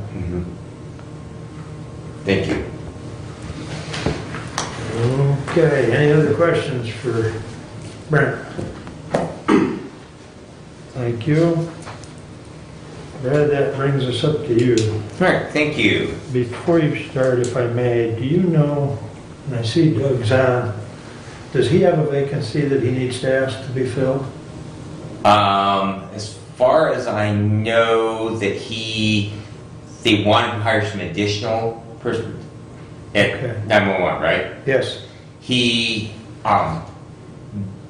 has 3 people in training right now. Once he gets those through, then he wanted to bring on the next 3. Yeah. So I'm not aware that he needs to approach the board today about that. Okay. I don't hear him coming. Can you hear Doug? You are muted. I'm sorry, I'm on the telephone, gentlemen. Were you looking for me? Yes. Do you need to hire any more staff people? I need to replace one, yes. So would you like to make that request now, Doug? We're under public safety. We can certainly go forward with that. I am scheduled to appear before the board on 23rd I plan to do it at that point. That's fine. Okay, that's fine. Okay. All right. I had it in my Thank you notes, for thinking so back. I- Yeah. I appreciate it. Okay, very good, thank you. Please continue. All right, so on February 10th, the chair and I met with the sheriff regarding the continued discussion on new patrol vehicles. We are continuing, he basically is firming up that he wants to go with the Chevy Tahoes. GMC does not have a pursuit-rated vehicle in their lineup. The Chevy is, the GMC is not. Why, I don't know, but anyways, that is the direction he wants to go in. There has been some discussion about equipment moving. Evidently, even if we were to stay in the Ford platform, there was a change in the Explorers from the ones we currently have. So we would still have to buy new cages, the barriers between the front and back seats, and the consoles, irregardless. So we're going to have that cost. He was going to get with Derek and did Derek with Derek left. So he would. So do you have an update on that? Yes, sir, and I thought, he either did it by phone or email, but I thought he had included you on the email. Derek found out there were some hiccups as far as the Ford lease, the Ford lease, the lack of a lease plan with Chevy, and local finance was not as good as Ford. Okay. So they have now switched, he's switched gears, he's back to Ford. Back to Ford. Okay. Disregard that. Never So, mind. That just happened, so I'm sorry. I thought you were looped in on that. So, no, and that actually would be a good sidebar to, that if the sheriff could direct those through public safety and not to the chair, that would be helpful. And I'm not even sure if it came to me via him or via Derek, so. The sheriff did report that Deputy Ludiker, who you might recall was injured along with one of our other deputies in a very serious auto accident last year, he has been cleared to return back to work from the rehabilitation company. He was to start back on the 15th of February at 15 hours a week. There are some work conditions involved with that, but he is back on the job, and that will be gradually increasing his hours. And Wes is to be commended for his hard work in getting back and his dedication to the department. I did have a meeting with Dave Slivka. He is the president of the Hillsdale County Ambulance Association, as well as the director of re-emergency. I mentioned at our last meeting about resupply to our medical first responder agencies. We did have a good discussion about that. There is no written or clear-cut policy on that. I've been researching that issue now for about a month, and we are going to meet again next month. We are actually going to formulate a written policy, and once we have that in place, it will actually, we'll take it back to the fire departments that have MFR agencies to get them on board with it, as well as medical control. And once we have buy-in from everyone, I will see that all of you commissioners that have medical first responder agencies within their district, that you have a copy of that you can take back to those individual departments. We also had a discussion about continued concerns about transfers to the hospital. I did have a meeting with the hospital on that issue. Also, we are looking at doing some additional training. Dr. Sheth, who is our new medical control director at the hospital, one of the new protocols that was rolled out was for a form of airway to be used at the MFR level. However, the protocol says that fire departments or medical first responders have to be trained on those before they can utilize them. And so, coordinating with he and Mr. Slivka, RU is actually going to provide the training for the fire departments on that. So when you're out on your reports, that those airways that they will be providing some training, we'll have a couple of different scheduled dates on that, and we'll be driving that out to the various departments. I did meet with Doris Worley at the hospital. You may recall discussion that's been going on for quite a while now regarding transfers. I think one of the problems with the whole transfer issue is just getting everybody on the same plane in regard to what a transfer is, because there is actually 3 different type of transfers out of our facility. We're sending somebody from Hillsdale Hospital to either specialty care or a higher level of care at another facility. So the first is just our normal transfers. We have somebody who comes into the hospital ER and they need to go to the University of Michigan. Let's say that they're a pediatric patient. There's no pediatric orthopod within Hillsdale County, so they need to go. However, they're not able to go in their parents' vehicle, so they need to go by ambulance. There's a medical necessity. So it's not an emergent issue, but they need to go out. And those transfers, because they're not so time sensitive, they seem to be working as they should. Maybe not as quickly always as the hospital would like, but those seem to be working as they should. Then we also have another type of medical transfer, which is a stat transfer. And so that is actually a protocol that Hillsdale County was the first in the state of Michigan to adopt, and there are other counties now that have looked at it. So it's a protocol approved by our County Medical Control Authority that sets a criteria where actually a 911 call is made from the hospital ER to send a patient to a higher level of care. So for that to be activated, the first thing that has to happen is they have to call helicopter and see if helicopter transport, because that is the fastest method of getting a patient out, is by helicopter.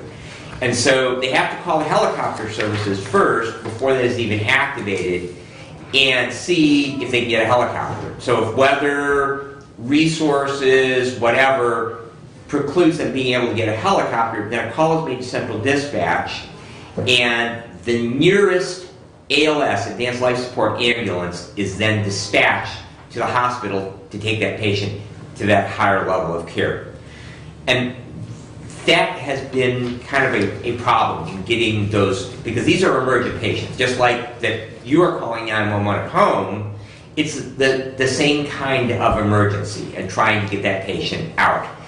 And so we actually have a new protocol on that that's been revised from the way that it was originally written, where previously it was basically Reading and Somerset ambulances that were taking those patients. Now the protocol is written and has been adopted by medical control that the nearest ALS ambulance, so of all of our operating ambulances within the county, the nearest ALS ambulance will then receive that dispatch and be sent to the hospital for that call.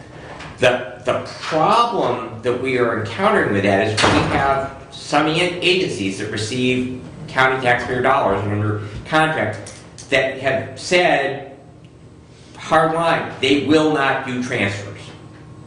And so we are hoping within medical control, rather than involving the county with our contractual agreement, to have medical control say that this is a 911 call and utilize their ability then to correct that problem, and so we get those patients out in a timely manner.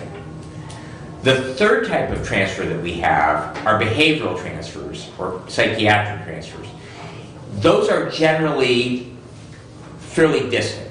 So there are facilities not only in Michigan, but sometimes south of Chicago, sometimes Indianapolis, Saginaw is a common destination, Grand Rapids. And the problem with those transfers is that, number one, they're fairly long distance, and they're generally not reimbursed very well. So our local ambulance companies have said, we are not going to do those, and so we are actually utilizing, or the hospital is utilizing, an out-of-county ambulance company to come in and take those transfers out. The problem with that is sometimes, particularly in pediatric patients, that those beds are very precious. In other words, there's not very many of them, and we're not able to get those patients out in a timely manner, and so they lose the bed. And so we are continuing to have a discussion, and I am right now, after meeting with Ms. Worley at the hospital, she is willing, the ambulance companies are willing, so we're going to try to get everybody together and try to work something out. So that will continue to be an emerging issue, but at least we're talking. So that, I guess that's a good thing. Can I ask a question? Certainly. May I? I thought my understanding on the third type of transfer, that through Lifeways, they were willing to spend more money to the local ambulance companies for those transfers. So I'm concerned why money was an issue as precluding them from doing those longer transfers. I'm still trying to dig into that, but there are also other issues behind it, and I can tell you, as an EMS provider, I've done countless of those transfers. There has been some safety concerns expressed about crews, and partially the reason why that some of our ambulance companies are unwilling to do them. I would just adding my own editorialization on that, I don't see it to be a problem. So again, I have done countless numbers of those transfers. There are certain patients that they might require restraint, and that is a tool that is available in the protocols to ambulance personnel if necessary. There are also things that can be done before those patients leave the hospital. So funding is part of it, and I actually have been collecting information Commissioner Wiley forwarded on, and I am planning on opening up a discussion and including Lifeways as part of that, so that we can address those financial concerns if they are real, and I believe that will be part of the pushback on getting those done. So excellent question, but yes, it is part of the discussion.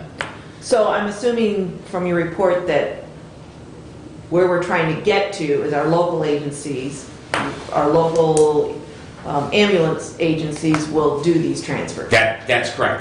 The taxpayers are spending a lot of money every year, Right. And they really don't care so much what the name is on the side of the ambulance. They just want to make sure that if their child needs to go to a higher level of care, if their family member needs to go, that they get there in a timely manner.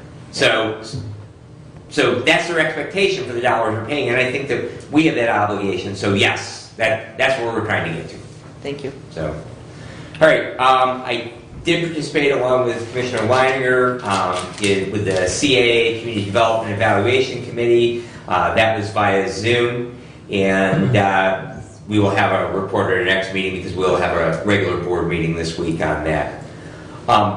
Did participate in the 911 board meeting on the 17th. That was via WebEx. They did approve their contract with Pool Construction for their pole buildings. That will be moving ahead. They are also progressing. Last year, the board approved them purchasing new radio consoles. Basically, those are computer workstations. And there have been some issues with getting equipment, just like everyone else has had. Also with the company that is installing them, but they are making progress and moving forward with that. And as I indicated before with stat transfers, there were 5 of those last month from Hillsdale Hospital, and they are treated as 911 calls. And the last item that I have is that this morning I had the opportunity to meet with Judge Lisney. Hers and my schedules were a little bit challenging to be able to meet, so we met early this morning before commission. That was at the request of Commissioner Ingalls, and I'm delighted to report that she is on board with the direction we are heading in, and she would like to meet with yourself, Commissioner Smith, and Commissioner Ingalls, so that we can get a budget formulated, we can get a plan formulated, and we can continue to move, and she would like Randy to be part of that process as well, so if you would reach out to her and get that set up so that we can continue to move forward. Also along those lines, we did have a discussion about access to the clerk's office. The doors will continue to remain open. They will continue to have their security personnel procedures in place as far as keeping the doors locked on that same floor where the clerk's office is. The direction we are going to move in is that since the second floor of the courthouse, that basically will be all court offices up there, that will become that secure bubble. So we will see security begin to basically screen people as they go up there. And then the lower level, that will be like card key access only. So it'll be much like the doors to where the probate court is on the main floor of it, but access for the public will continue to be open to the clerk's office so that people will be able to come and go in that door. Obviously, as we evolve with that and the renovations take place, that's going to be a moving target, but we want to make sure that the public is able to access the clerk's office and do their business in there, and that they are free to come and go on that. So, but she was very open to that idea, and so we will continue to make sure that we're able to honor the security needs for the courts and still be able to allow the public to freely access that. And then the last item that I have is just on a personal note, and that is that for the last 5 months or so, I have been involved in the instructor coordinator program for EMS through Lansing Community College. Part of that is completing 32 hours of student teaching, and I did complete that last week, and have so now passed my student teaching component, and so we'll be sitting for the State of Michigan's instructor coordinator exam, and so we face a perpetual shortage of personnel at the EMT and higher levels in the state of Michigan. And so that will then allow me to be able to teach classes for those MFRs, EMTs, and advanced EMTs. So look forward to being able to do that. So that concludes my report unless there are questions. Right. Yeah. Thank you, sir. Just a comment. Yes. So I see the undersheriff did not include you in this email. Okay. Returning Deputy Drew Weiler, W-E-I-L-E-R, back to work. He was off on work camp, I believe, Okay. if I correct. So you may want to mention. Okay, I will. I have both the sheriff and the undersheriff's email address now, and I. Yeah, but, you know, you mentioned Wes being back. Right. So this is just one other that's back, so. Very good. But you weren't copied on that email. I knew there was something else that I was going to mention to you that, Thank you. that I had noticed you weren't copied on. So Okay. just FYI. Yep. I appreciate that. Thank you. Well, so, any questions for Brad? Okay, thank you for that. Mr. Ingalls, your turn. Thank you, Commissioner. We have an HVAC update from Facilities Department Head Randy Finley, who is here today. If I could have Randy come up and bring us up to speed. He's been working on the HVAC that's coming into the historic courthouse. We have come up with a little bit of a glitch. The contractor that won the bid and everything is favoring another product. And he has quite a few reasons why he would do that. He wants to drop back to a secondary product that he had listed. Well, we gave him the option when we put these bids out that, you know, they could bid more than one product other than the product that we specified. And the product that was specified by Daily Engineering was Carrier. And the contractor doesn't feel comfortable working with Carrier, and he is suggesting we drop back to another one, which is LG. Now, when it comes to LG, I kind of favor this move from my standpoint because, first of all, Earl and I are both certified in LG. So we know the LG systems. This system that we put in here is an LG system. So we are talking the exact same thing over to the courthouse. Now, another reason why I would support this type of move is we have the equipment to access the troubleshooting end of it. In other words, if they need some sort of data, I can plug into that system. We have the equipment and we have the ability to plug into an LG system and run half-hour data, an hour data, and be able to email it on to LG if we need to. So that is another reason. Another reason is that there's quite a few LG systems here in our county. There's like 8, 9, 10 of them right now. We were number 2 when we put this one in. The college beat us by about 2 weeks. They were number 1. So we were kind of the first in this county with the LG system, and it has grown by quite a bit. The last reason I would support this switch is that it's $18,000 less. It's less money. So that is my reasoning behind it. Now, I have invited the contractor here, which is Ryan Griffiths, and he can stand up here and tell you his reasons why he would like to switch to the other equipment. So, if you come on up. Hello, as you said, my name is Ryan Griffiths with Griffiths Mechanical. Randy touched on a lot of the reasons why we do want to make this switch. And right away it started with Carrier as what was approved, I believe by you guys and Randy as well. So we moved forward with that. We did the Carrier training for the install side, and it raised a lot of questions. As Randy said, Hillsdale College did have the first one in the county that was actually installed by us. And it was a learning curve. Without a doubt. It was a new system to us, it was a new install, so we had a little bit of a learning curve. We had a couple glitches in the system that we had to get worked out, but once we did, it's been amazing, and we've actually installed 3 more at the college, and we're approved to do 3 more again this summer. So, the product LG is by far something that my company is very well versed with. We understand it, we know it, we repair it, and with any system we install, we're going to give you a first-class installation, whether it is the Toshiba Carrier or if it is LG. But as most of you know, an install is a one-time thing.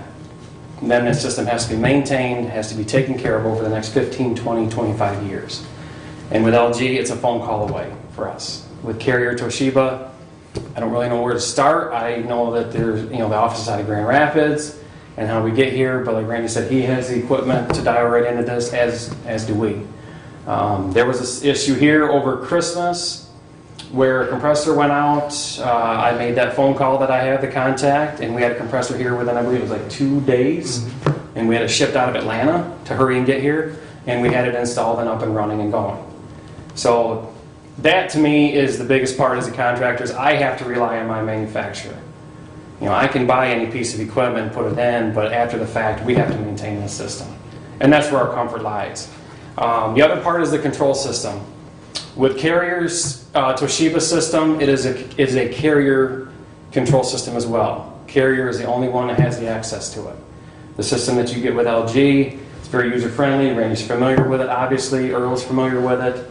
And if there is an issue, like say, Carrier switches people, there's something happens where there's the relationship becomes bad between Hillsdale County and Toshiba. Now you have to get a whole new control system to go in, because it cannot be accessed by anyone.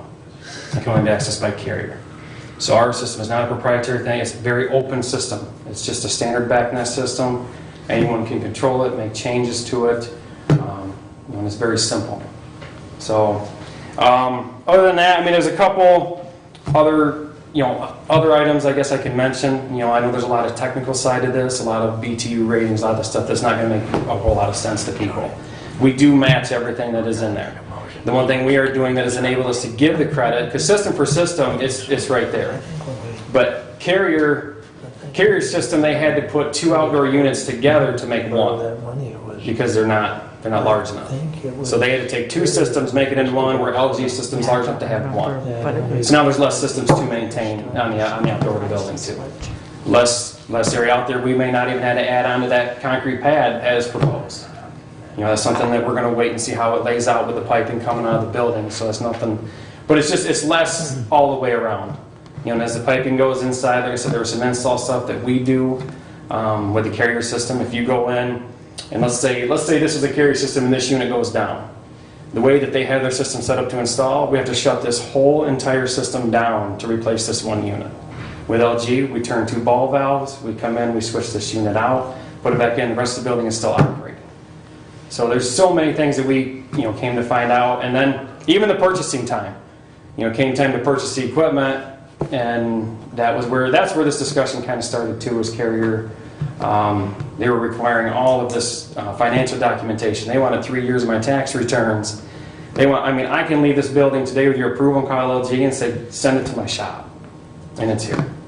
So there's trust all the way along the line. You're trusting me with this project, and I want you to trust me with the manufacturer that I have the best relationship and trust in.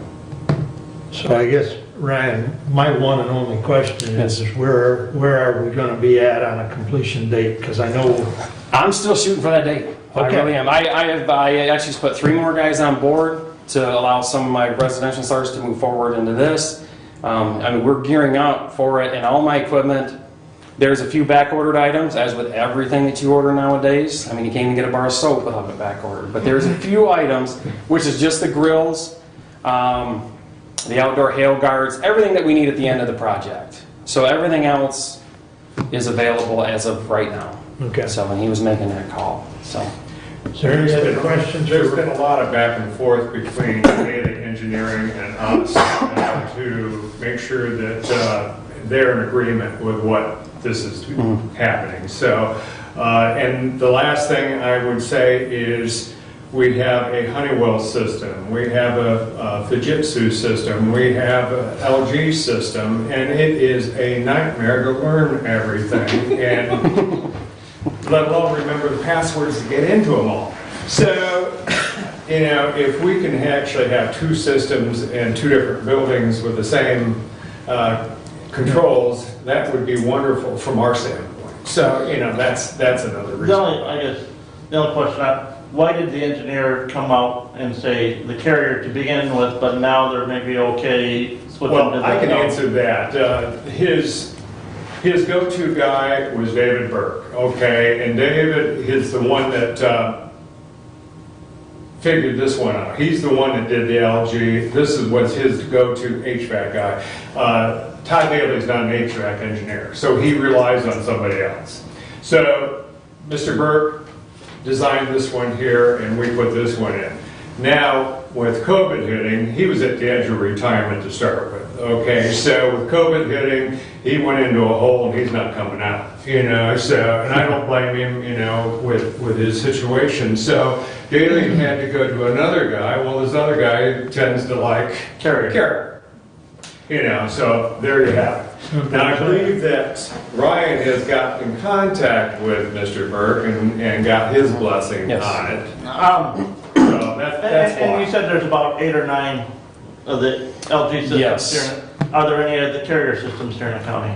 I don't know of one. I honestly, we call it Carrier, but it is a Toshiba system. Yes. Carrier just slaps your name on it. And when I talked to Todd about the systems, I said, because when I seen the blueprints, I was even kind of like, whoa, I didn't know they did this. I was kind of surprised. And then when I asked Todd, I'm like, well, what systems do you have out there going? Because he was saying how it's a good system, whatever, and his response was none. And I said, I was a little bit kind of like, and Todd's I love the guy, he's very intelligent, he's great at what he does, but he is a structural and architectural engineer, and he relies on other people to take care of that side. But when it was, I guess that was the part for me that was kind of shocking to see what was out there. But the systems that we have in this county, it's just continuing. The Kiefer House is going all LG, and we're doing that project. So it's a very thousands of tons. Just so the rest of the board knows, since this is a new board, Ryan, Todd is out of Onstead, if I remember correctly? Yes, he is. Okay. And we've worked with him before for engineering and constructional stuff, so just to connect the dots for the board. And if memory serves me right, the Carrier system was approved by a resolution. Correct. So we've got to, That is say we correct. need a new resolution at next board meeting to Well, change I'd like this to do a motion now, and we'll just follow it up with a resolution and consent. I move that we grant the permission for the facilities director and Griffiths Mechanical to switch from the Carrier to the LG system for the historical courthouse HVAC system. I think I would support that motion as long as we document within that the engineering firm that we paid for an engineering study. Absolutely. has that they have signed off on the change. Yeah, I got the email this morning. Okay, as long as we're documenting that, I will support the motion. Yeah. And to add to that, Mr. Benzing, everything you paid for, you still did get. So he did all the loads, all Yeah. the calculations, so don't feel like, you Right. did throw any money out. You did not. Mr. Chair, if I might, Go ahead. thank both Ryan and Randy, because my putting on my HVAC hat is Carrier's a proprietary system. Remember Honeywell when Absolutely. we tried to get control of that Yes. system? And we still have an issue with that. Yeah. Yes. So I really appreciate your bringing that point out, because it was right in the front of my mind that if we go with Carrier, it's proprietary. And so I sat down in Randy's office and watched him play with this stuff, and so I know how that automation works on the system. So that definitely is a positive Absolutely. by going to that. So and I know that you have a lot of familiarity with these type of systems, whether they be Fujitsu or Mitsubishi. So you're pretty familiar with how they operate. And so I'm very, very comfortable with making that change, because I'm not aware that we've got a Carrier dealer anywhere proximal to us. Carrier, they keep them pretty secluded. Like I said, there's Carrier Great Lakes out of Yeah. Grand Rapids, and there's one over in the Detroit area. Yeah. So I mean, it's So I just a big corporate. I think that it's probably the right move, and so I think that as the pieces come together in our discussion today, if Dave Burke had been involved in it, we probably would have designed with an LG system in the first place. So I mean, it all makes perfect sense with what you said today. So thank you for Now, being very this training and stuff that you had to do with Carrier that you've done already, obviously that's still gonna be that's still part of your contract cost. The training that we did with them? Yeah. Yeah, I mean, that was something that they did for us, yeah, as part of it. But yeah, that doesn't change. I guess is that what you're asking, if it Yeah. changes anything? No. Because LG, I mean, like I said, we've been trained. Yeah, they're actually looking at making us the state repair contractor for the state of Michigan. Because we're being in this. So. And we have had LG engineers into the courthouse, and we spent, 3 or 4 hours? Yeah, doing walkthroughs. We made a couple of small changes due to the conversations with Randy, knowing the building. So.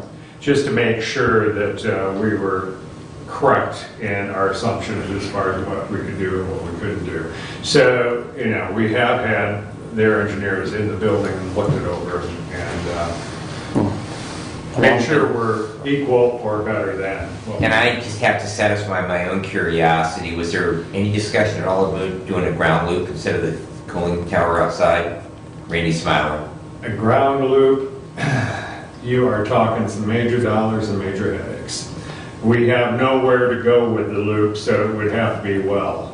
Okay. And I checked into that way back when, and I'd have to punch so many holes in the ground over there to make that work for that courthouse. It would look like Swiss cheese. It just is not a practical direction to go. If we had a big pond sitting out there, we could make something like that work, but we don't. So this is the next best. Go down the hill to Stocks Park. And Well, maybe. So, no, I just getting rid of the cooling tower on the courthouse lawn would be a desirable thing. So, It will be gone, but there will be other equipment that will Okay. be units like sitting down. so your typical mini split outside. Yeah, Yeah, Bigger, Maybe okay, this right here. yeah, okay. Yep. The same equipment. Okay. And that's what I'm saying, Earl and I are really familiar with all this equipment. Like I said, we're certified in this equipment, so that helps out too.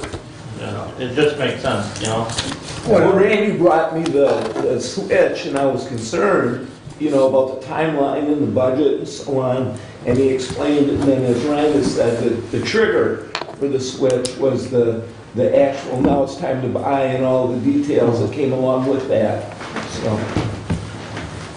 So there's motion on the floor so that Ryan can get back to the office and get on the phone. Yes. Get your stuff ordered. Yes. You won't go back to the office to get on the phone, Mark. On the computer then, and place the order. So all in favor of proceeding ahead with LG instead of Carrier, signify by saying aye. Aye. Opposed? Thank you, gentlemen. Thank you, Commissioner. Thank you. All right, I'm continuing. please. Okay. So I'll stay with facilities just for now. The probate court office remodel is on track to be completed next week or two. The engineer will be here this week to evaluate the weight-bearing wall in the courthouse. From the Parks Commission, the community center and pavilions are taking reservations. Info on that is on the county website. The Parks is looking at local grant applications. They're beginning to be processed. The challenge is the two they're looking at are restricted grants with labor excluded. So it's kind of a catch-22 on how to pay for the improvements to fulfill the grant. You can get the stuff, but you can't pay for the labor to put the stuff together. This board of commissioners will soon need to decide on how to finance the care for our county parks. That will be brought to us in one way or another soon. From the road commission, just a general information update. When there's a 2-inch snowfall, the county road commission has 24 trucks servicing up to 1,200 miles. They do that in an 8-hour shift.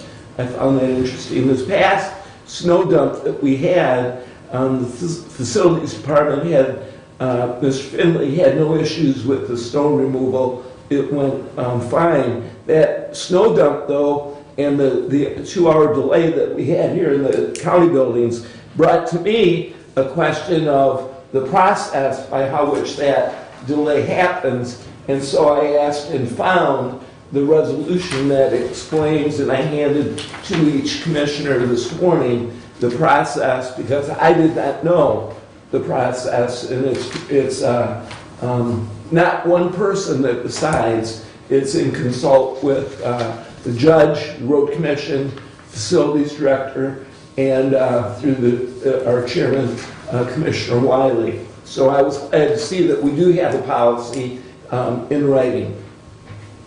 Comment on that, Mr. Wiley? Well, I guess I just thank you for bringing that up. I mean, you know,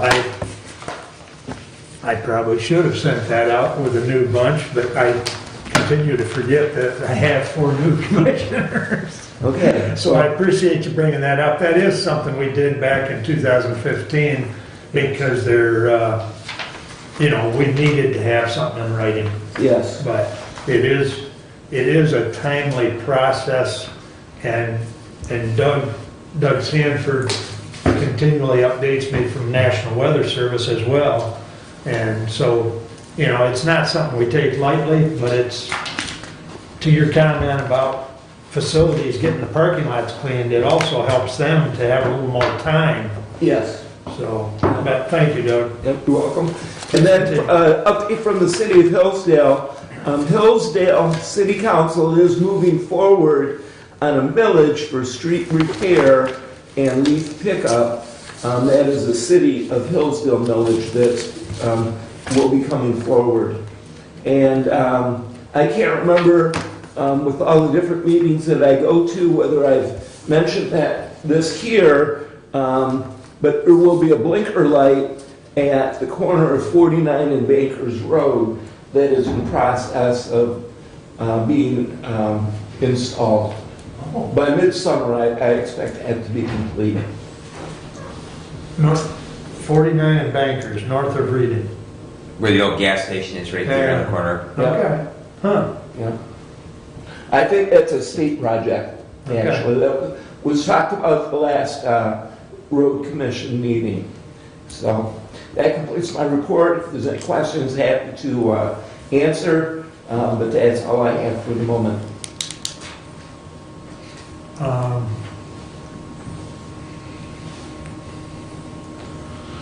I guess next time you go to the road commission meeting, I would, if they're gonna put a blinker there, Doug, at 49 and Bankers, because that does, there are some bad accidents there over the years. And I can't think where I was at, somewhere in my travels here over the last month or so. But at a bad intersection, much like that, the stop signs had solar panels on them with flashing lights. He knows, yeah. And I think that would be helpful if we had those on the east-west. I'll bring that up. I'd appreciate it. Okay. So, okay. Any other questions or comments for Mr. Ingles? Alrighty. Let's see. I've got to jump back here to 21028. Thank you, Jody. That'll be easier to read. Excuse me. 21-028, amending resolution 19-024, amending resolution 13-035. To the Honorable Board of Commissioners, we recommend establishing a committee appointed by the chairman to review wages biannually beginning with this year. This committee will consist of the chair and vice chair of the budget committee along with the finance manager. Their task will be to review and compare wages of comparable counties of the elected offices, department heads, and their deputies. Once this has been completed on odd years before July 1st, the findings will be presented to the full Board of Commissioners for their consideration during the month of July if possible. Respectfully submitted for adoption. Support. Moved and supported. If I may comment, I made a appointment earlier Is that the organizational in meeting? January.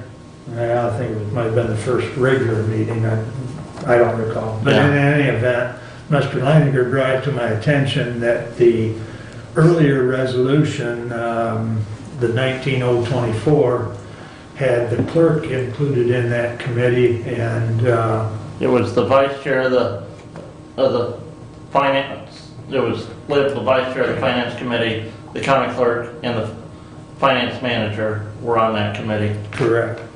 And with the additional duties that the clerk has had over the course of time, when I made the appointment, I appointed it as this reads, and so I wanted to clean it up via resolution. So hence the new resolution amending the previous two. So that's a little sidebar. I believe you asked for it to be pulled, so do you have further question or comment? Well, just a couple of things, Mr. Chair, just to throw out for some thoughts.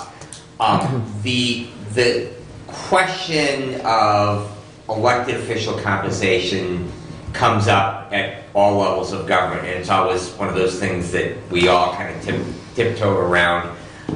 So it's nice to see that we're looking at. I remember when we did a major reassessment, because we've been tiptoeing around it for like 20 years, and we had gotten so out of whack with elected official pay in relation to similar counties. The one thing I would like to see as part of this, because I think that it would bring some balance to it, is that it's actually allowed for there to be, under statute, a compensation committee, which is completely separate from the county commission.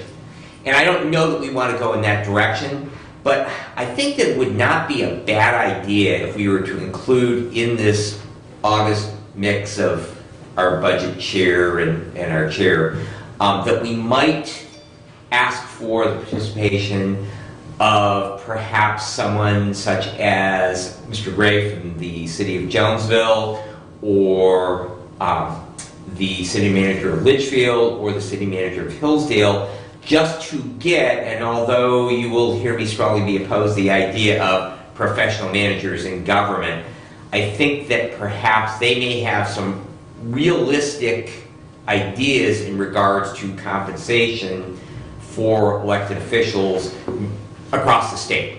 And so I don't know that it would not be a bad idea to get one person outside of county government to participate in this and perhaps give some insights that we might not see. The other thing is I'm assuming that this is going to be an ongoing resolution. Of course, resolutions can always be altered by future boards of commissioners. But I would like to see, because I've been through this once before with reapportionment, and every 10 years we reapportion. And I would like to see some language that takes that into consideration, that this is an ongoing resolution, that on those every 10 years after the census, that this compensation committee, that they wait to formulate what their decision is going to be based upon the outcome of how many county commissioners we have.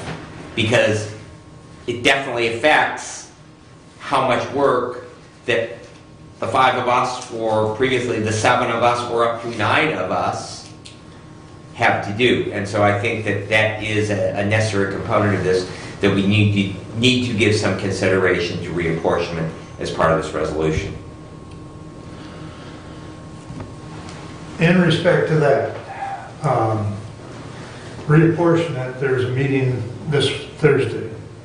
Reapportionment, I believe, has to be done by the 1st of May, if I recall. 60 days after the census is officially delivered to the Secretary of State. 60 days.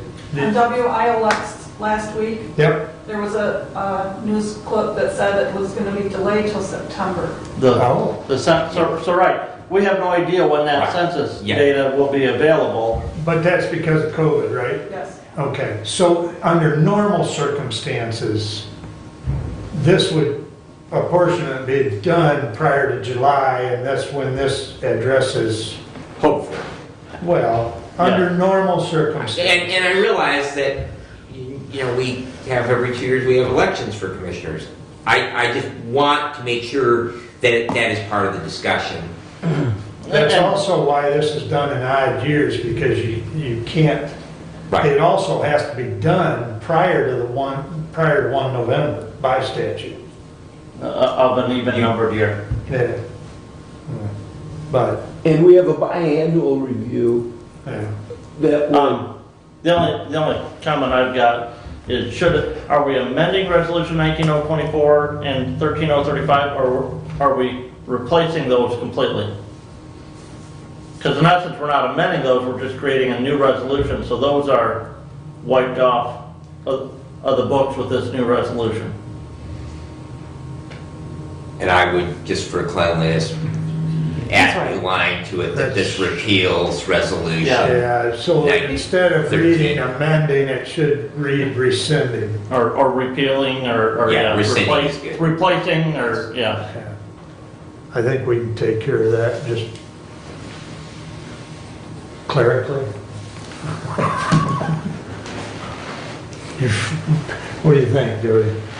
Do we need a motion to change that, or do we just change it? Okay, your public has seen this as amending, Okay, okay. so you decide what you want to do. Well, Decide whether you want to do it clerical, or you want to do, well, I would move to amend the motion to read rescind rather than amend. Support. Okay, that'll clean that up.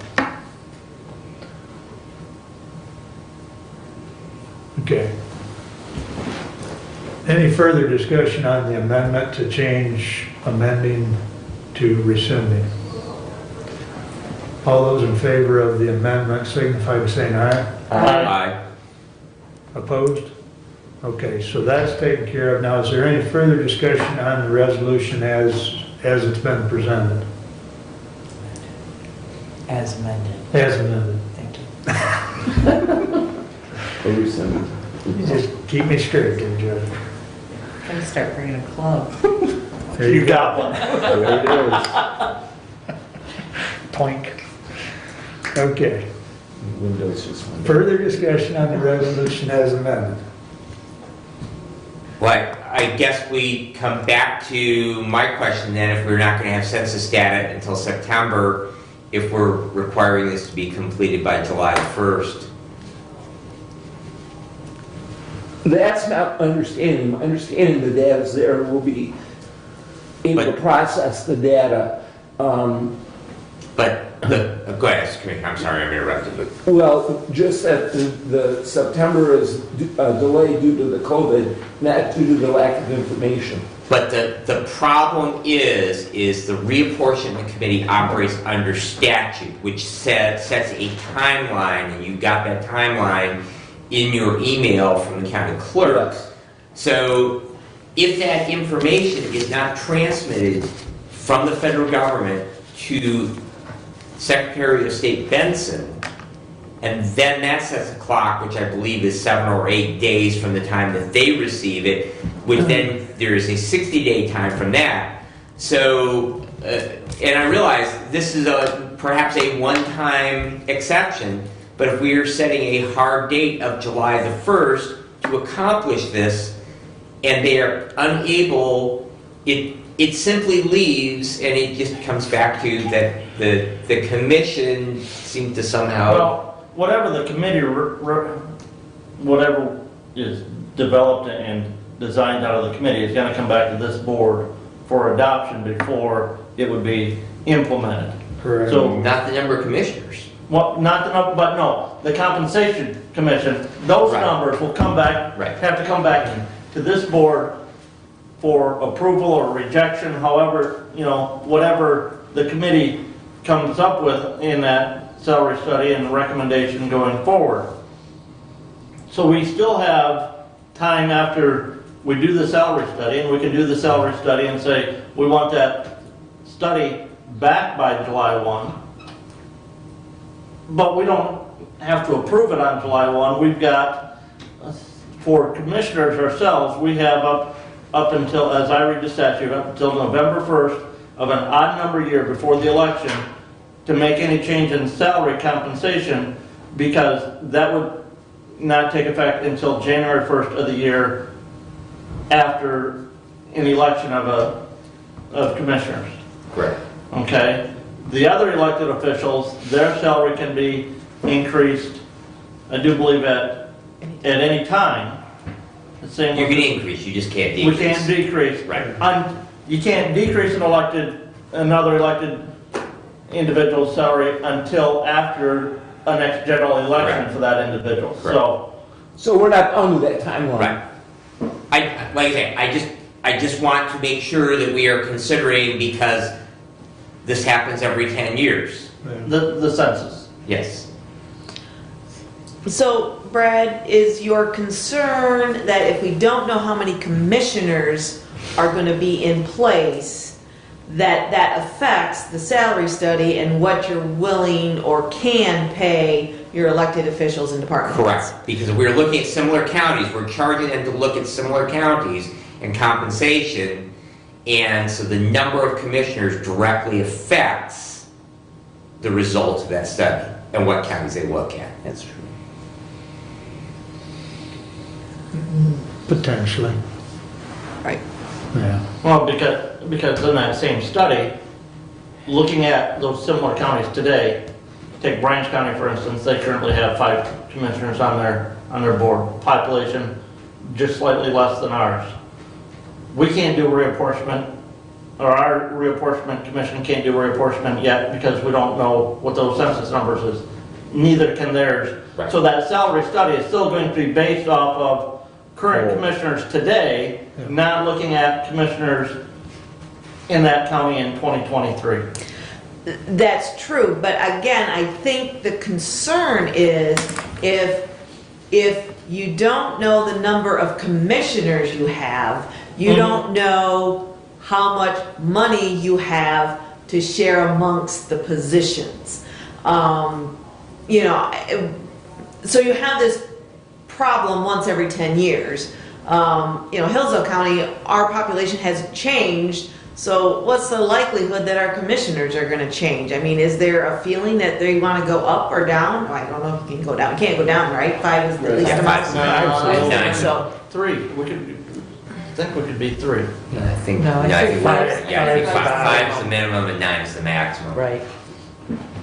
Yeah, Yes. 11. No, it's Wow. 11 or 15, so the maximum. yeah, because you get over Oakland, they've got, But Population though, remember, it's based Okay. on population. That's So true. our limit is 9 based on our population. That's right, it's bracketed, yeah. And the same thing goes back to the 3.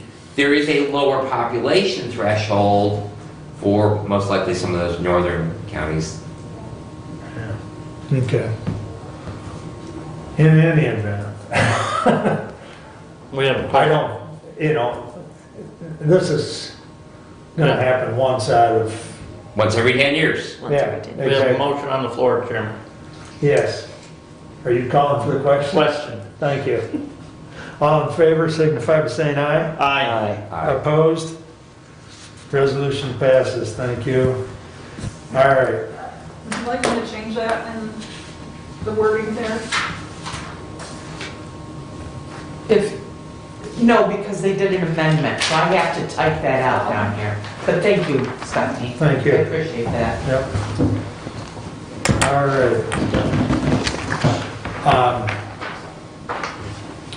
And I did get an email, which by the way, you weren't on either, from Jason at the Sheriff's Department. Okay? He did hear back from Falk Construction. They are supposed to have some information to the sheriffs, to Jason, on the 28th. Okay. 28th is a Sunday, isn't it? Yeah. Yeah. That doesn't make 27th sense. is. But anyways, that's what was on the email, as far as Okay. the south wall construction. So Okay. I'll try and remember to forward that to you, and then make sure you get copied in the future. Okay. But that needs to be, at some point, we've got to look at whether we fix that south wall or what we do. Right. You know? Right. So that's kind of an ongoing, that's been ongoing now for 4 months.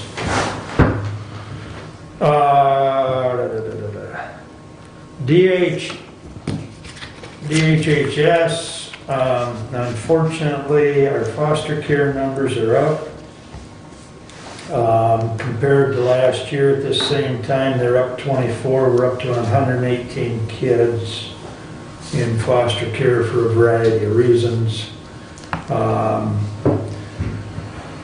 Removal for physical abuse, removal for substance abuse. Like I say, there's a variety of reasons. So unfortunately, we're going up. We've been under 100 for a while here, which is always a good thing from our cost standpoint, as well as county families.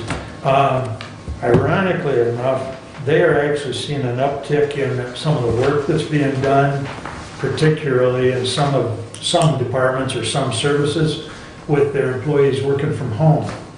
So I'm not sure, that's an interesting thing when they're getting more productivity out of their caseworkers at home. So they will not be reopening. Laura told us that the state has told them they will not be opening in person until 1 May as of this time. But they still are doing probably 99.9% of their work. It's just that it's all being done remotely or other methods. Medical care is still a 5-star facility, which is good. They are still taking new clients. They are currently at 131 residents in the main facility with 10 at the cottage, and the cottage is primarily a short-term rehab. So that's a rotational, but they're able to keep that full. And they are taking appointments for visitation, and they're making plans for visitation. And they are waiting to get approval for that from their state organization. Since we have dropped down to a low enough level now, one of the caveats is that they have to continue having negative tests throughout staff and throughout residents. They're at about 40, I think, I don't have that in front of me. I think it was right around 48% of the staff have had their 2 shots. And about 98% of the residents are all vaccinated, so.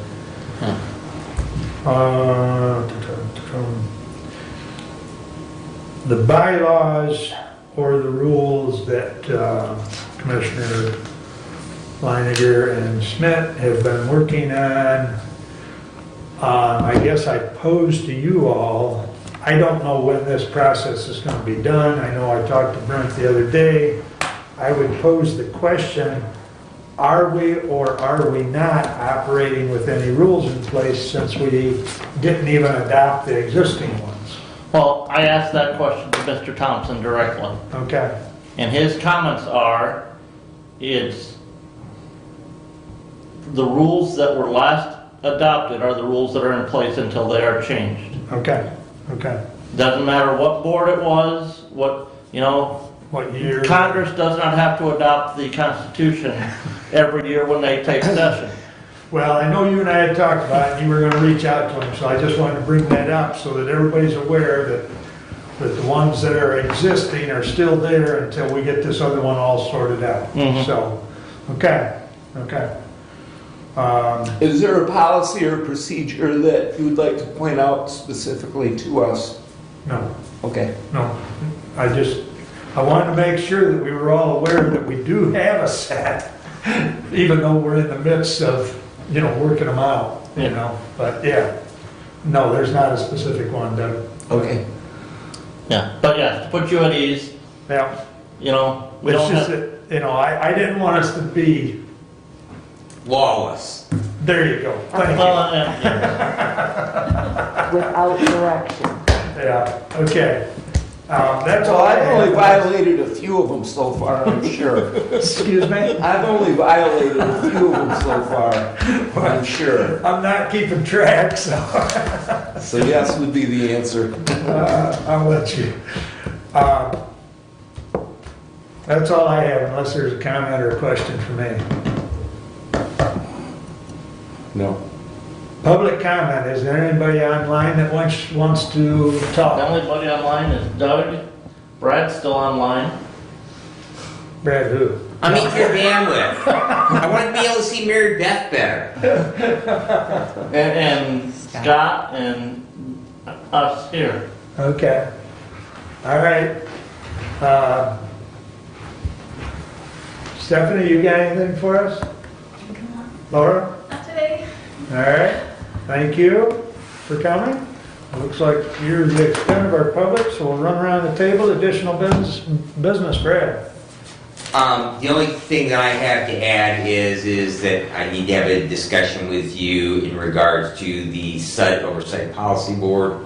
And I did attend their meeting virtually this past week. I did not report on that because I need to have a discussion with the chair in regards to that. So, Okay. thank you. Thank you.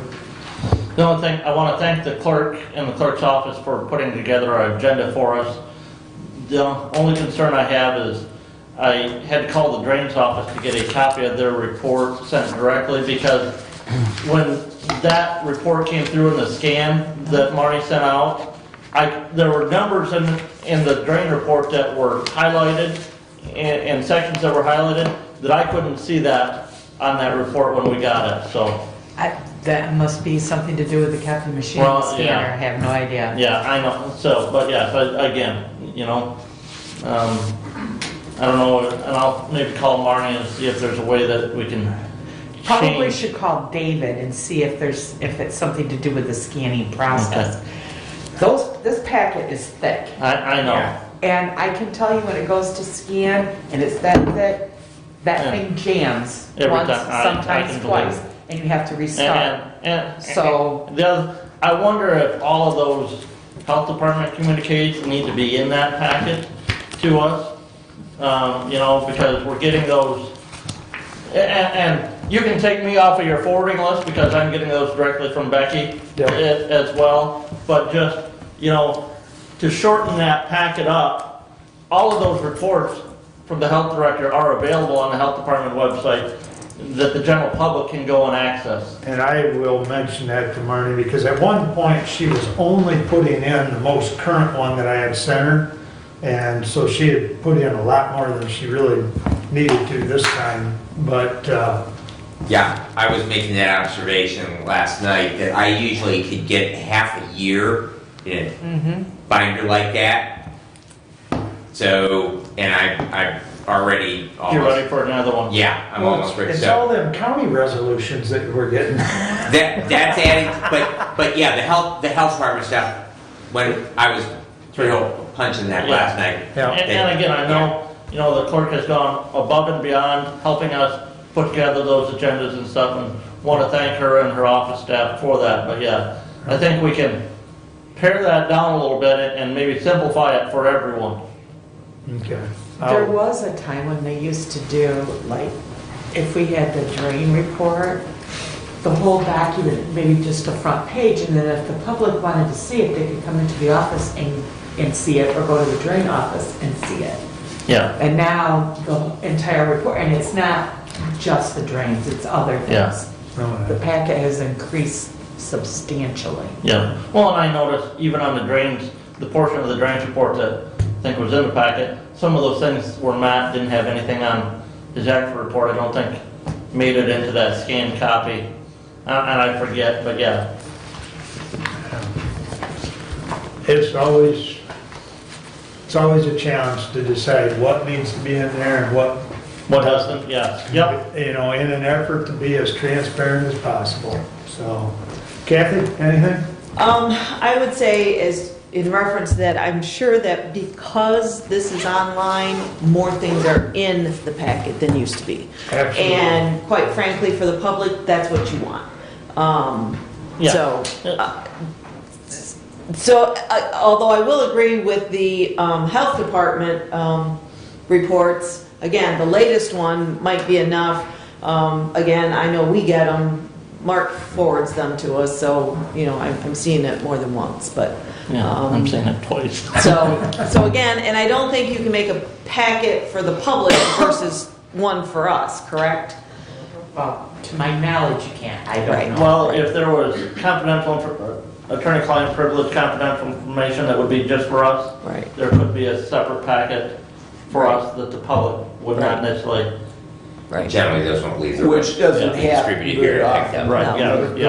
Those won't be put online. No. Yeah. And if that creates more work for the clerk, I'm not sure that that's the right thing to do either. Right. So, other than if you could visit that and see if there is something, can be done. But again, I don't think this board wants to ask the clerk to do more work.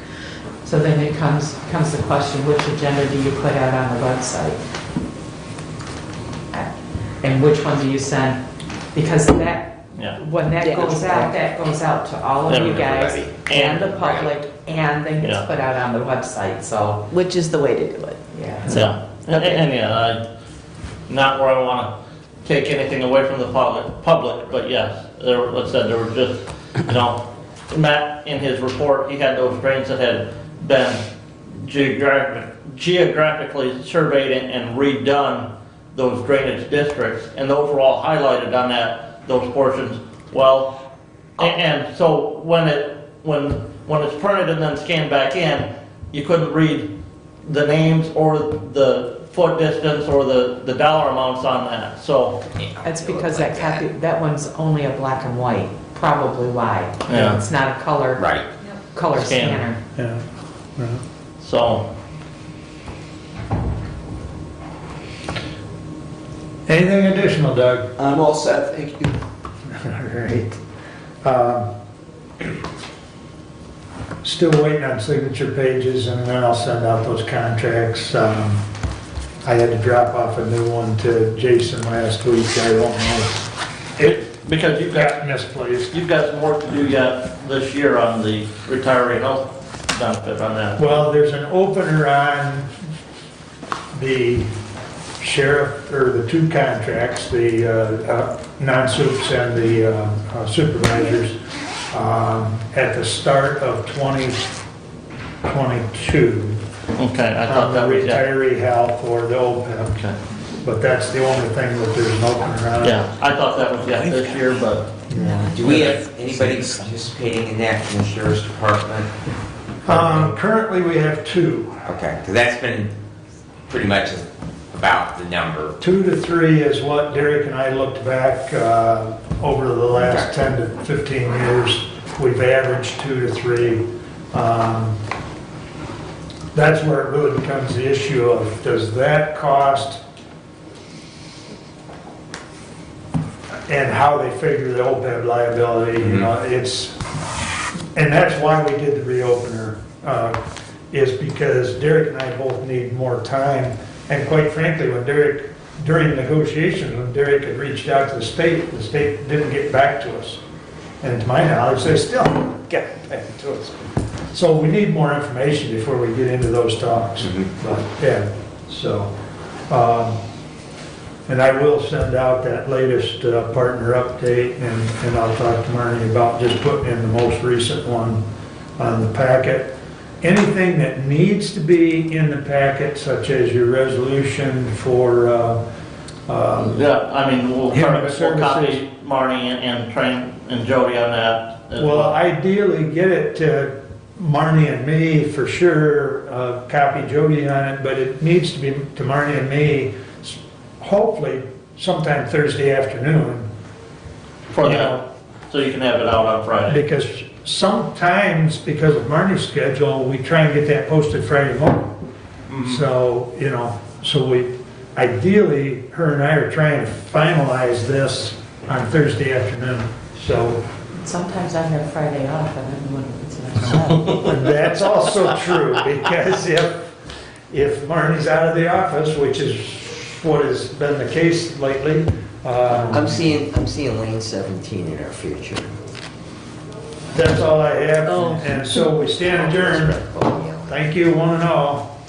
That's a good place to